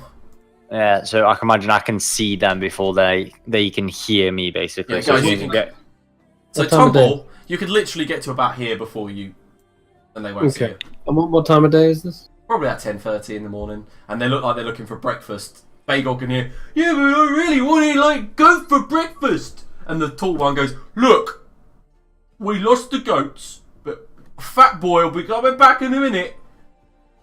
How much with- further north should I move? I'm trying to find. Keep going. Keep coming. Keep coming. Yeah, it's quite far. Okay, Keep coming. There, yeah, getting close. fair enough. Yeah. So you can hide behind that rock if you want. Yeah, and I'll like to get behind the rock and approach normally, and then from the rock, invisibility, and then get Yep. closer. The Sister Berladin needs to be where she is right now because of the fucking amazing amount of clanking she was making. Yeah. Yeah, I'll stay. I'll wait for Not combat just to that, start. Like, the problem also is like shiny armor reflects the sunlight and stuff. Yeah, I'll hide behind this little bit of a rocky outcrop lip here and wait for them lots to do their thing. Yeah, first. and Fat Boy will come back with more food, trust me. And the other one's like, oh, what, we'll just wait here, and he plops his ass down on the ground. That's the rest of you just hear, but drop the goat. Right. As we're all coming up, I'll, point to the one on the left and try and give some kind of signal to, like, Go on then, guys, roll initiative, and you get a surprise round. Hey. oh, what a great start. Way! God damn it. Oh, I didn't slap my token, that was silly. Let's go. Right, seeing Fuck's some sake. last, I'm going to grab a drink. Oh, that's why, because I was using the measuring tool.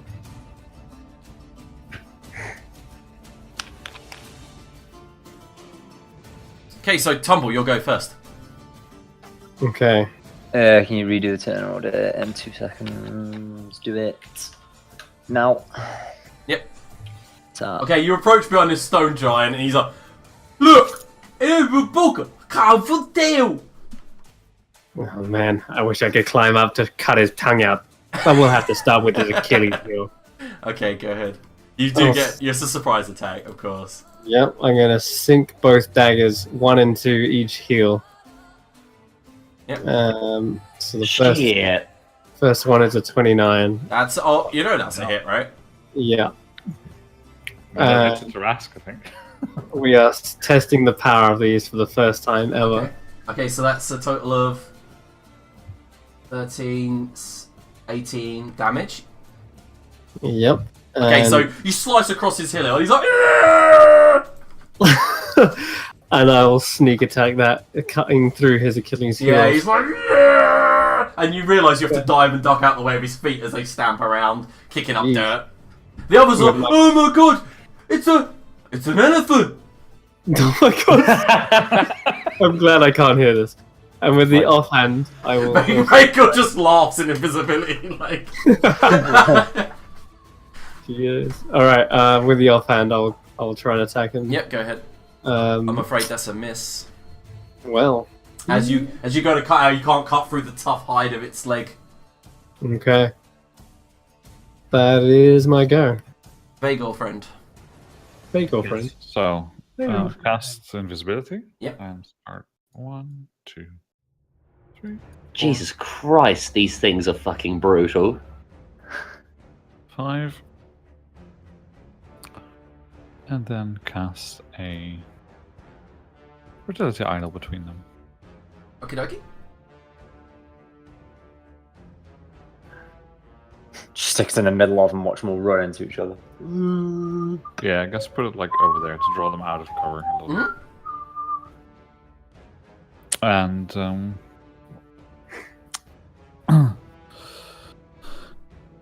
that's my turn. Okie dokie.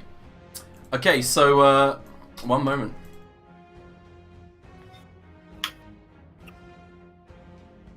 So it doesn't do anything yet, it just appears, and I will be invisible until the start of my next turn.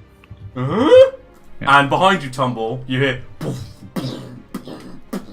as you missed one in the woods. That's what I was looking for. Yeah, you went the wrong way, I'm afraid, mate. But as you turn around to see it, it is fat. It is the biggest. No, it's the smallest giant you've ever seen, with the most fat you've ever seen. As it goes. Oh my god. Oh god, that's hideous. Lol. Oh god. Nice. Jesus. And it's moving straight towards its like tall Them brethren. mantis, no. And it looks like it knows people are there, and it sniffs them somehow. He's like, Sister Berladin. Lad. He's a flap giant. What the fuck? 1, 2, 3, 4, 5. Yeah. What are you up to, sir? I think one of these at level. She's at level 3. Whoa, you critted! Nice! That was at level 3, that was. Okay, click it then. It should roll damage. Oh, it's not come up with the. Oh, yeah, I need to click that, that's why. Ah, there you are, that's why. You need to click the guiding bolt. So, total of 15 plus. Jesus Christ. 15. 35. 35, and the next attack gets advantage on it. Fucking hell. So, bang! Guiding bolt comes sliding out of the cliff, hits it clean in the tip, sprays up its face, and it's like, oh, I'm being attacked by a will-o-wisp! Anything else? How far is sacred weapon? What's my range on that? 60 bubble? feet. 60 feet, yeah. If it's 60 feet, I'll drop one on him. Spiritual weapon, let's have a look. Yeah, 60 feet, look at that. I'll drop that on him. And belt him with some of that goodness. Go ahead. Boom. In fact, you couldn't have done that. Bonus You- action. Yeah. Oh, yeah. fucking hell, yeah. Bonus action with a normal spell, isn't it? No, I Yep. can't. So give yourself your spell slot back. Yes, Never mind. Yeah, sorry, sir. No, that's me being a dickhead. Never mind, yeah, that's me done. Okay. The stone giant turns, doesn't see anyone else, and just sees this clanking dwarf of armor moving and goes, oh! It's a gnome! Picks up his brick next to him. Remember, we're still on surprise round. Yeah, but she isn't. Sister Berladin isn't. now that she's walked in range. Oh, do Like, we not you're all hidden. Sister Burladin isn't. Not anymore, Oh. anyway. The surprise round is they are surprised, right? No, Yeah. she's moved into range now. It knows she's there.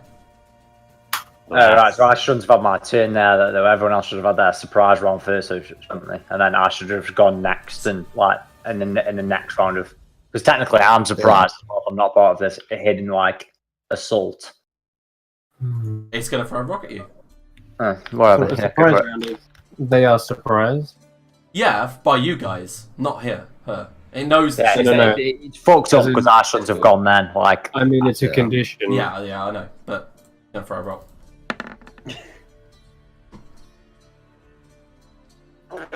It misses anyway. Just lands next to you. This one looks confused Nearly as- dodge out the way. Come on, Arlie Aiden. more equal than that. Oh, shit. I better do something. I'll stand here, just kind of like stumble down this ridge. Oh god, I know what's gonna happen.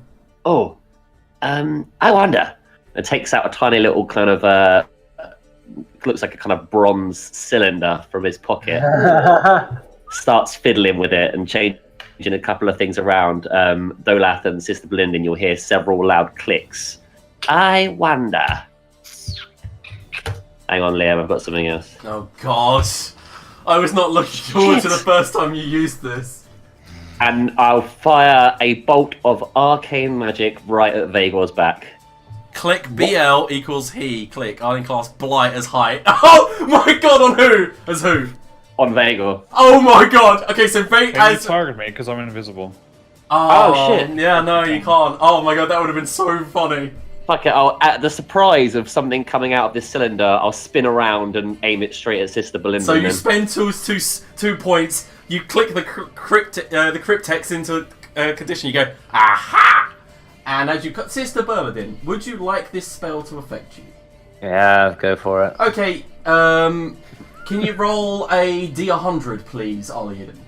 What is happening? Fun shenanigans. Yeah, I don't remember. I'm scared. No, it's Ollie Eden. So, one moment.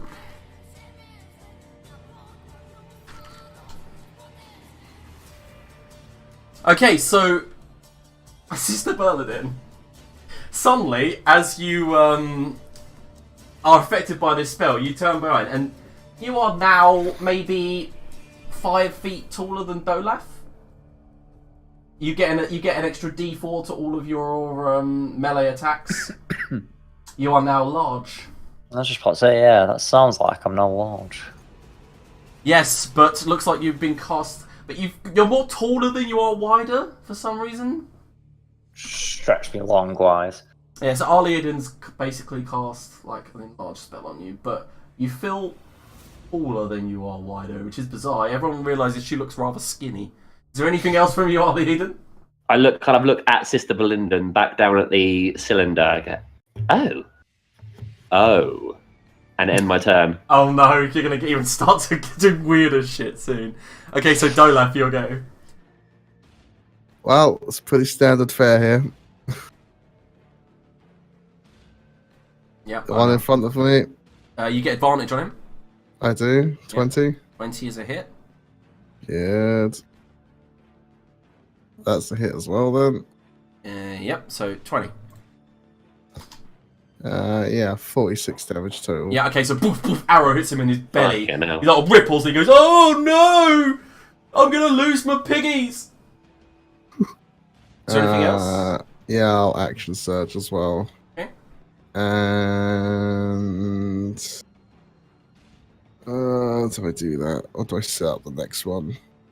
Yeah, fuck it. I'll set up the next one and I'll cast a level 3 guiding bolt. At Okay, it. so as you bring the light of Arash back and fire it, God damn it. it lights the arrow onto a guiding fire and hits that. Is it going for the same one? Yeah. Yeah. I should have really gone for a level 2. Two. really, Yeah. shouldn't Okay, I? so use some charges and then the guiding Also, bolt. I'm not sure if the thing is set up right. No, it's not set up right because the second level and the third level are rolling the same amount of dice. What? Yeah, second level's It's rolled. Second, Fine. 5d6. Third, 5d6. Oh.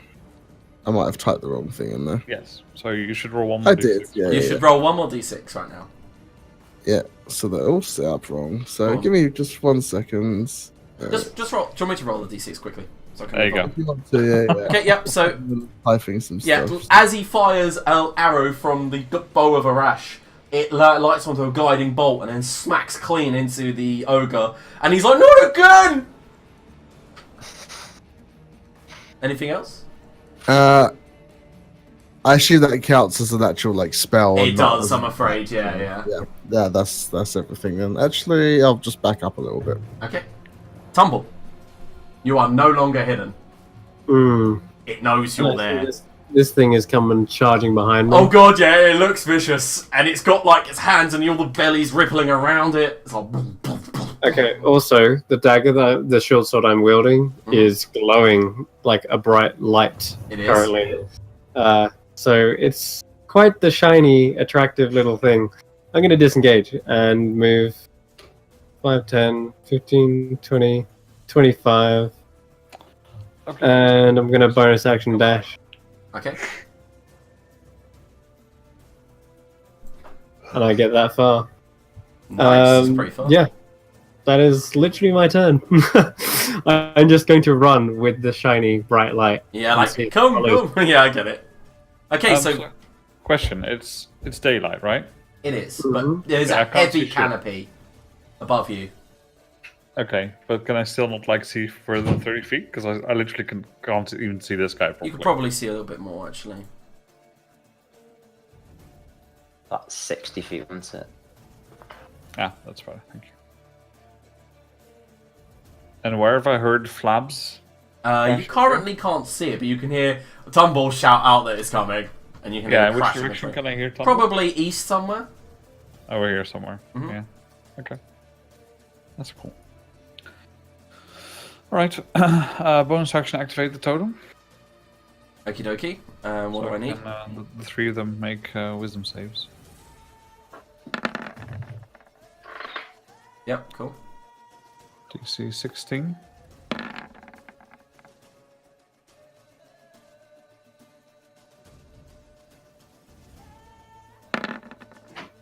Okay, cool.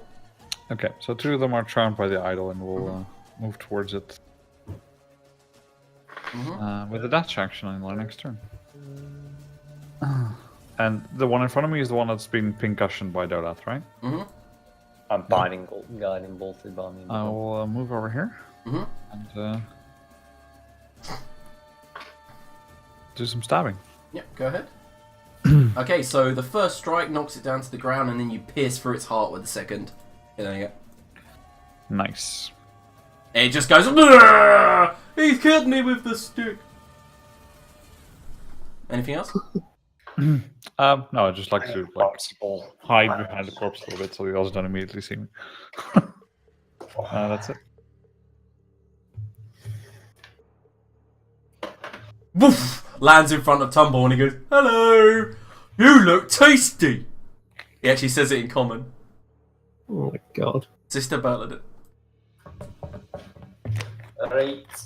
With my new found height, do I have any newfound movement abilities? Can I move more than 25 feet, or is it the same? It's the same. Wow. Oh, that shit.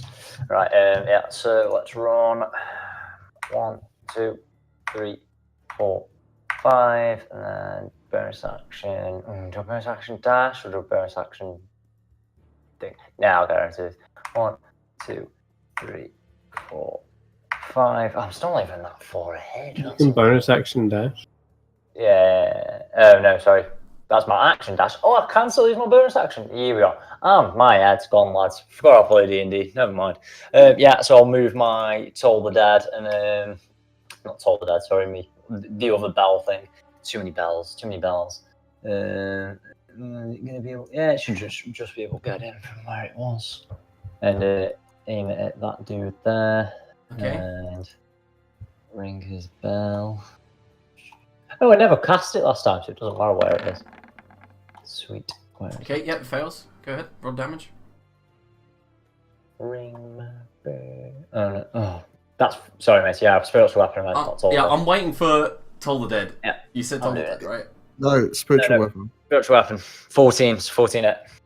A 14 is a hit. Okay. So all I heard out of you was I'm moving my Toll the Dead to a different target. I was like, okay. I know. I'm talking piss, mate. Just ignore me. Okay. Just pay attention to what's on the screen. That's probably more accurate than what's coming out of my mouth. Okay, yeah, the spiritual weapon appears, the cowbell smacks it in the head. Boom! Yeah, that's me done. Okay, the giant goes, get out of the way, I'm going towards the pretty idol. And then the other one goes, no! Get away from it! It's charmed you like that weird witch. And it hits the idol. Oh shit, something happened there. The one that's charmed? No, the other one. The other one that was charmed already moved towards it. Alright, okay. But 25 bludgeoning. Let me just check how much health I have because I haven't updated them in a while. Fuck off with the character. Yeah, okay, it survives. It won't survive another hit, but it survives this. Okay, then it goes for a second strike. Yeah, it's 25 HP. Pretty sweet. Yeah, they have like 30 something. Ah, cool. I currently don't have a chat, which is weird. I need to restart. Sorry, guys. I can't. My chat just died for some reason. Oh, your output's working now. Oh, how much damage should I do though? Oh, you haven't rolled damage. You didn't roll damage yet. Yeah, I know. It's like not reloading. Yeah, you can't do that for him. Yeah, I thought I'd try. Did you try to click it? Yeah. It just outputs something that you don't have access to the sheet, basically.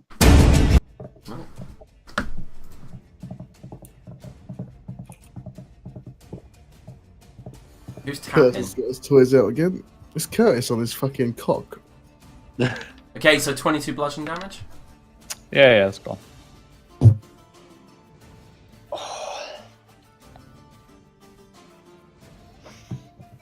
One moment. Move on to Arlie Aiden's turn. Oh, they have 10 times my or 5 times my totem is levels. That should be. Also, that totem doesn't say that they get a saving throw at the end of their round when they really should. I will move there. Fiddle. I'm gonna mute you if I keep hearing that goddamn condom squishy sound. That was me. It's like clicking. I was like just beating on it like a drum. No! Okay, so what's the damn? What level are you casting it at? I'll cast it at level 4. What is? Okay, so you cast it at level 4, which is an additional 2 rays, isn't it? Yeah. So can you roll a hit first? Just roll 1 scorching ray. Yeah, sure. Scorching Fox. What the? Sounds like a 1980s crime drama. It's Well, fucking I'd watch it. Okay, that's perfect. Which one are you throwing that Uh, this one here.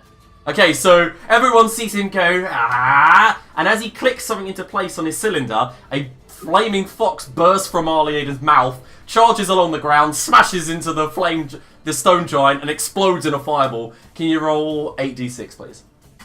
Yes, I can. That looks Sorry, like- I'm still getting the hang of this. Oh shit. I really am. And the thing's like, what the fuck?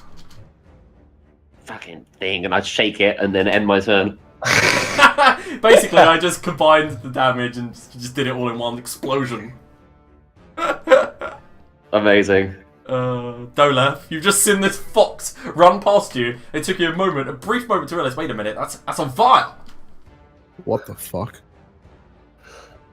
Oh my god. I'm gonna turn to old diabetes. Take a shot that way.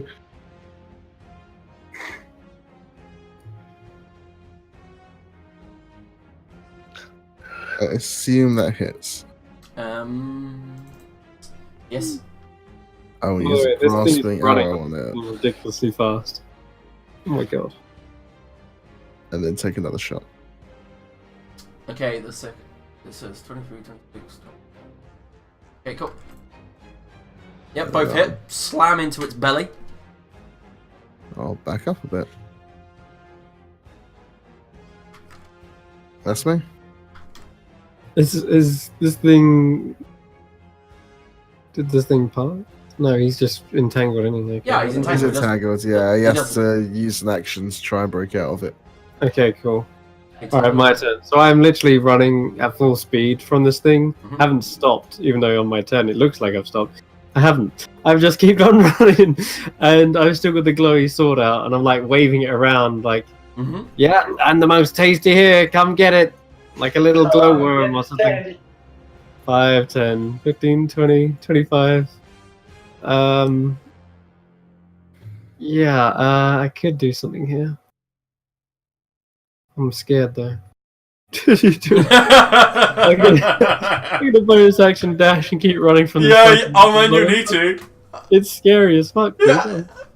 It's like something out of Titan. Attack on Titan. Attack on Titan. Yeah, it's like the really crazed, abhorrent ones. Like oh god. Yeah, that's me. That's it. Wait, I've got run dash. I could actually shoot it. Yeah, I will. I will shoot it before I make my bonus action to dash with a short bow. Okay. Mm-hmm. So look, see what we get. Dum, No hits. dum. 7 piercing. Yep. Cool. That's me. Vagor. Yes, better than Argaden. You hear suddenly this loud primordial roar coming from Vega as he charges forwards into battle and rages. Nice. You what? Shit. Yeah. No way. What? He's Sorry? taking a level in bulk. He has indeed. Incredible. Holy crap, there's getting so much getting revealed here, it's amazing. Yeah.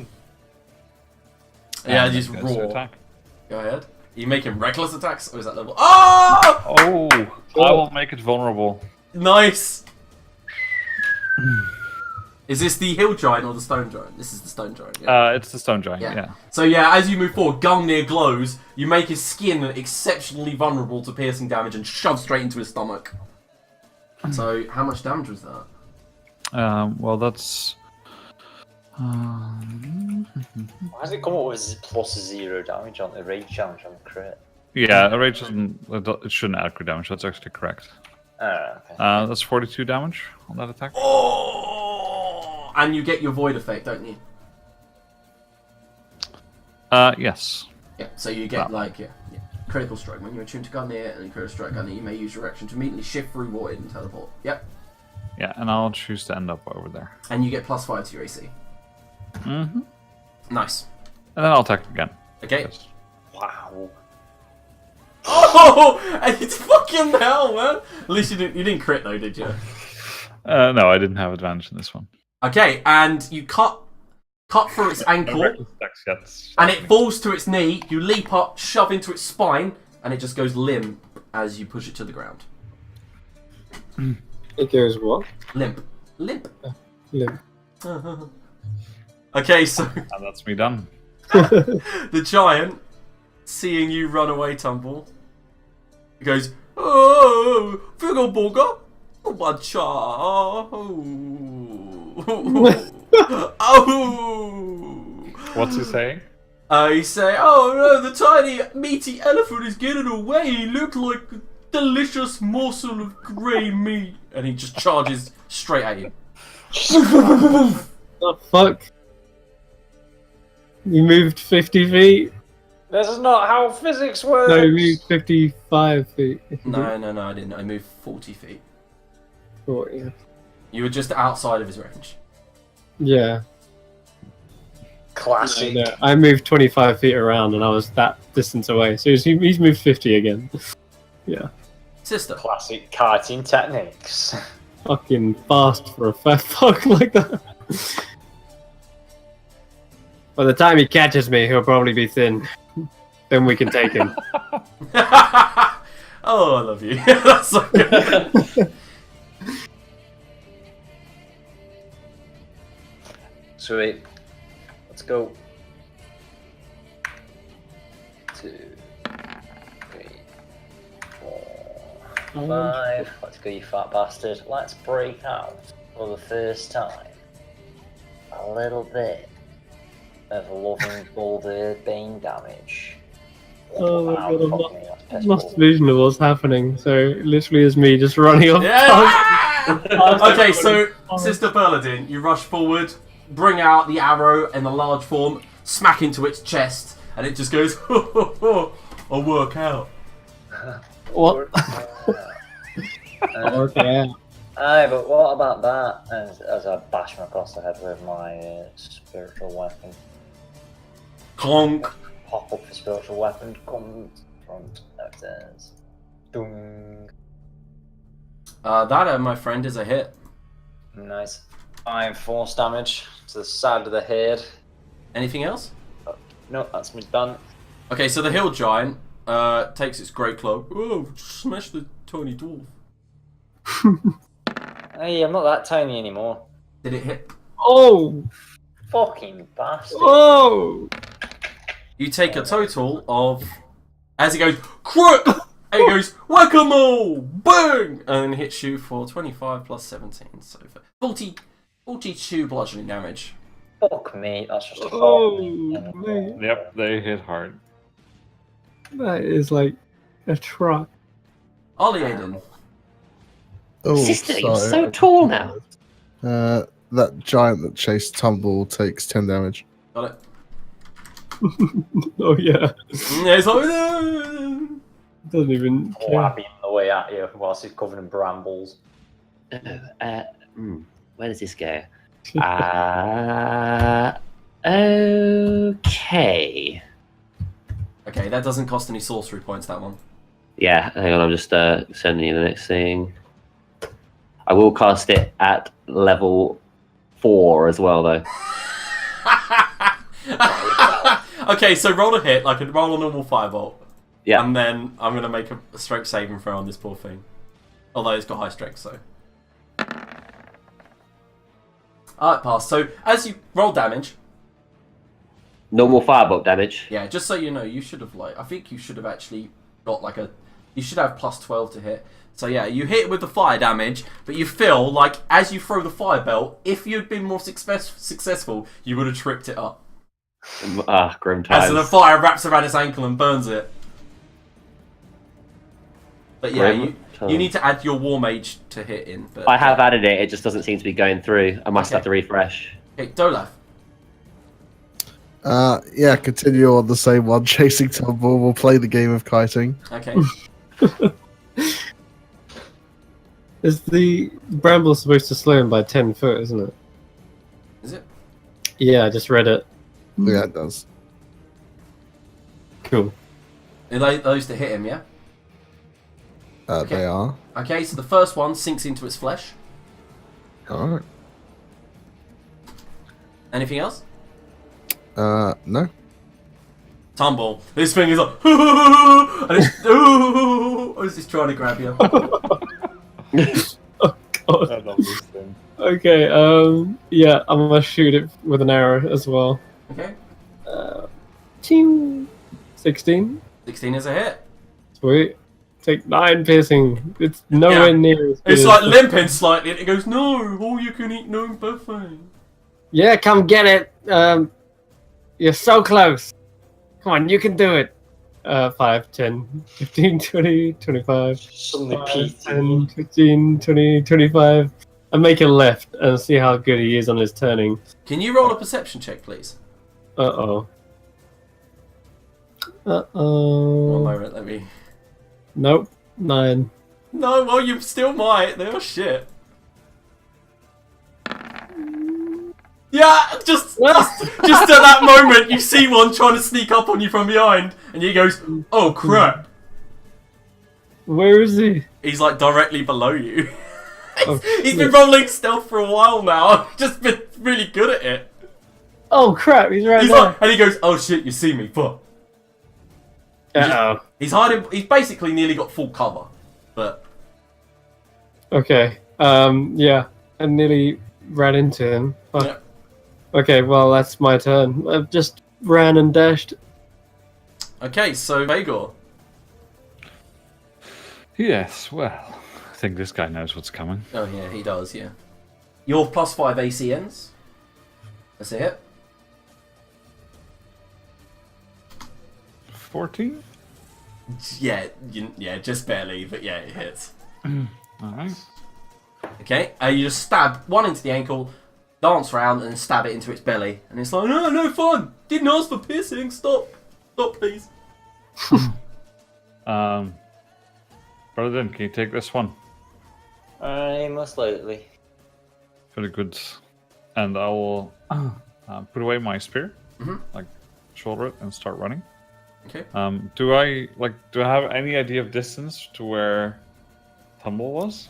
Yeah, Maybe 100 feet or so. I'm halfway through the forest, mate. Okay, that's fine. Are you, Nearly back in One, you're leaving the attack of opportunity? You're gonna provoke it, yeah? Yeah, that's fine. You Oh say no, that. 13. No. It's a miss, isn't it? Yep. Yeah. So it goes. Spoosh. Misses. I mean, it just said it didn't want to die, so if it turns on me, then it can just go and die. Yeah, it did. Joe, go to strike you. Okay, so 1, 2, 3, 4, Lying back. 5, 6. I can't see where they are. No, you literally cannot see, but you can hear it. You hear Tumble go, "Oh crap! I didn't see it." Yep, that's fine. Okay. That's my turn done. This giant flab guy goes, "No!" and then tries to use an action to take the shit off of it. It's like, "Oh, it's slowing me down." Oh, it's so grippy, but rips it free from itself. That's its action, yeah? Yep. And then it moves there and goes, "Oh, hello." This one, however, gets right next to Tumble. Uh-oh. And it goes for a slam attack. This is the first time I've actually seen them do anything other than run. Let me check before. With the 15, I'm going to activate Tearfing, and a necrotic shroud just erupts from me, Nice. somehow parrying the entire giant club with a tiny short Well, sword. it's just its hand. And as you go to slam, you activate the shroud and then parry it out of the way by slicing down its fat wrist. Alright, sweet. And you And then feel 13 misses. this thing kind of like falls to its knees as it's attacking you, like slamming down like a toddler would, and you feel like any several strike might actually like crush you if it falls on you. System. Really? Mm-hmm. And you realise that any attack here is going to crush you. Just a Berladin, friend. Oh, I forgot I had +4 to my last one. Probably once fought, but yeah, +4 to that one. 12. That's not going to hit. God damn it. But... No. God. Ollie Aiden, what the fuck? Okay. Yeah, sorry. I thought I'd warn you in advance. That's Yeah, all. thanks for the warning. So the bell is knocking 10 shits out of him, but he's like still like oof. dum, dum. I just can't hit him with fucking... Is there anything else from you? No, that's me done. So thank you. The hill giant goes to attack you. Oh, why was he not rolling this fucking one against Virgo? God damn it. Yeah, You want me to get hit as well? No, just swap the rolls around. So 20 plus 20, 40 damage. No, it's not. It's No, it's 32 damage. Sorry. Yeah. That was a really shit roll. Christ. Goes crook. Ali Aiden. Okay. Here we go. I know what's coming up. Oh shit me. Can I get over this corpse, or is it too big? You can climb over it, but it'll be difficult terrain. I'll clamber up here. Yeah. Okay, and that one. I'm really getting the hang of this. We'll just move it out of the way for now. Just move it to the back. Ah, nice. Simply. Okay, so what's Here, please. Yeah. Level 5. Level. Ooh. It's the same as the spell, so. Okay, so he goes, what? As everyone sees these bees and insects enter the hill giant, he goes, no. No! No! Can you roll 5 wild magic surge, please? Fuck. Actually, I could do that for you if you want. Yeah, go on then, yeah. Immediately, a bunch of magic missiles strike him in the face. He's like, no! What looks like a mechanical spider climbs out of his ear and begins attacking the side of his head. You have strength 29. And everyone... Vagor, Berladin, and Arliade suddenly become invisible. And the thing goes, no! What's going on? And just runs off. Just immediately uses its reaction to move, which provokes an attack opportunity from Berladin. Probably told her that fucking... Holy shit, I'm remembering that one.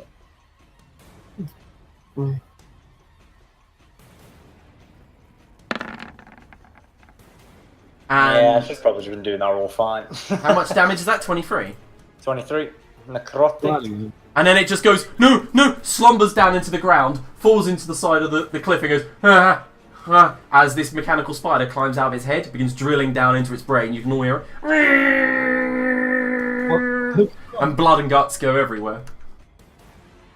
Yeah, Guts might go down really quickly. Anyway, it looked like if it had survived that, Arliaden, it would have been insane. Amazing. I'm remembering that little sweet little combo nugget. Dolaf. Oh, this thing looks like it's facing me, so Yeah, it does. Continue to shoot it in the face. That's a hit. And that's a heart strike, straight for its chest. Its flabby chest. Lovely, falls down. I will turn to the one to the south then, and loose another. And to give Tumble a fighting chance, we'll give it another grasping arrow. Okay, cool. Anything else?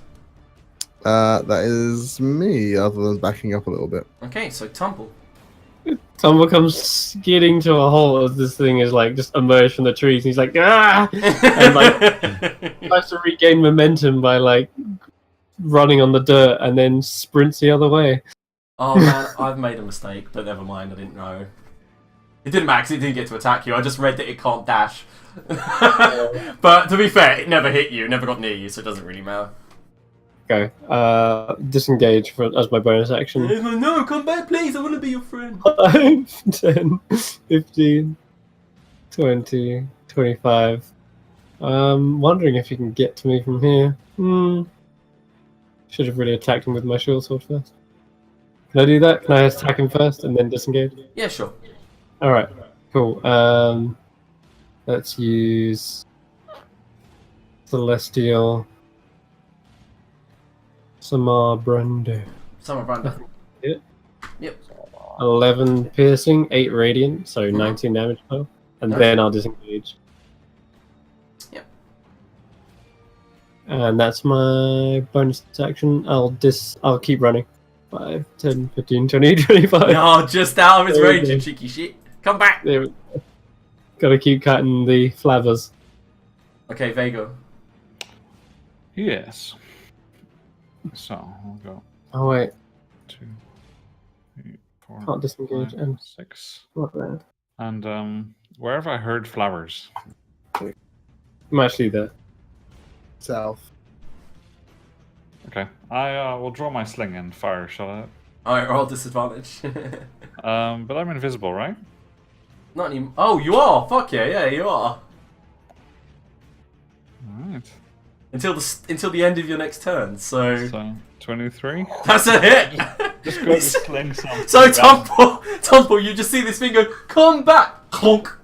Oh my god. It just falls over. Goliath. It falls over. Holy shit.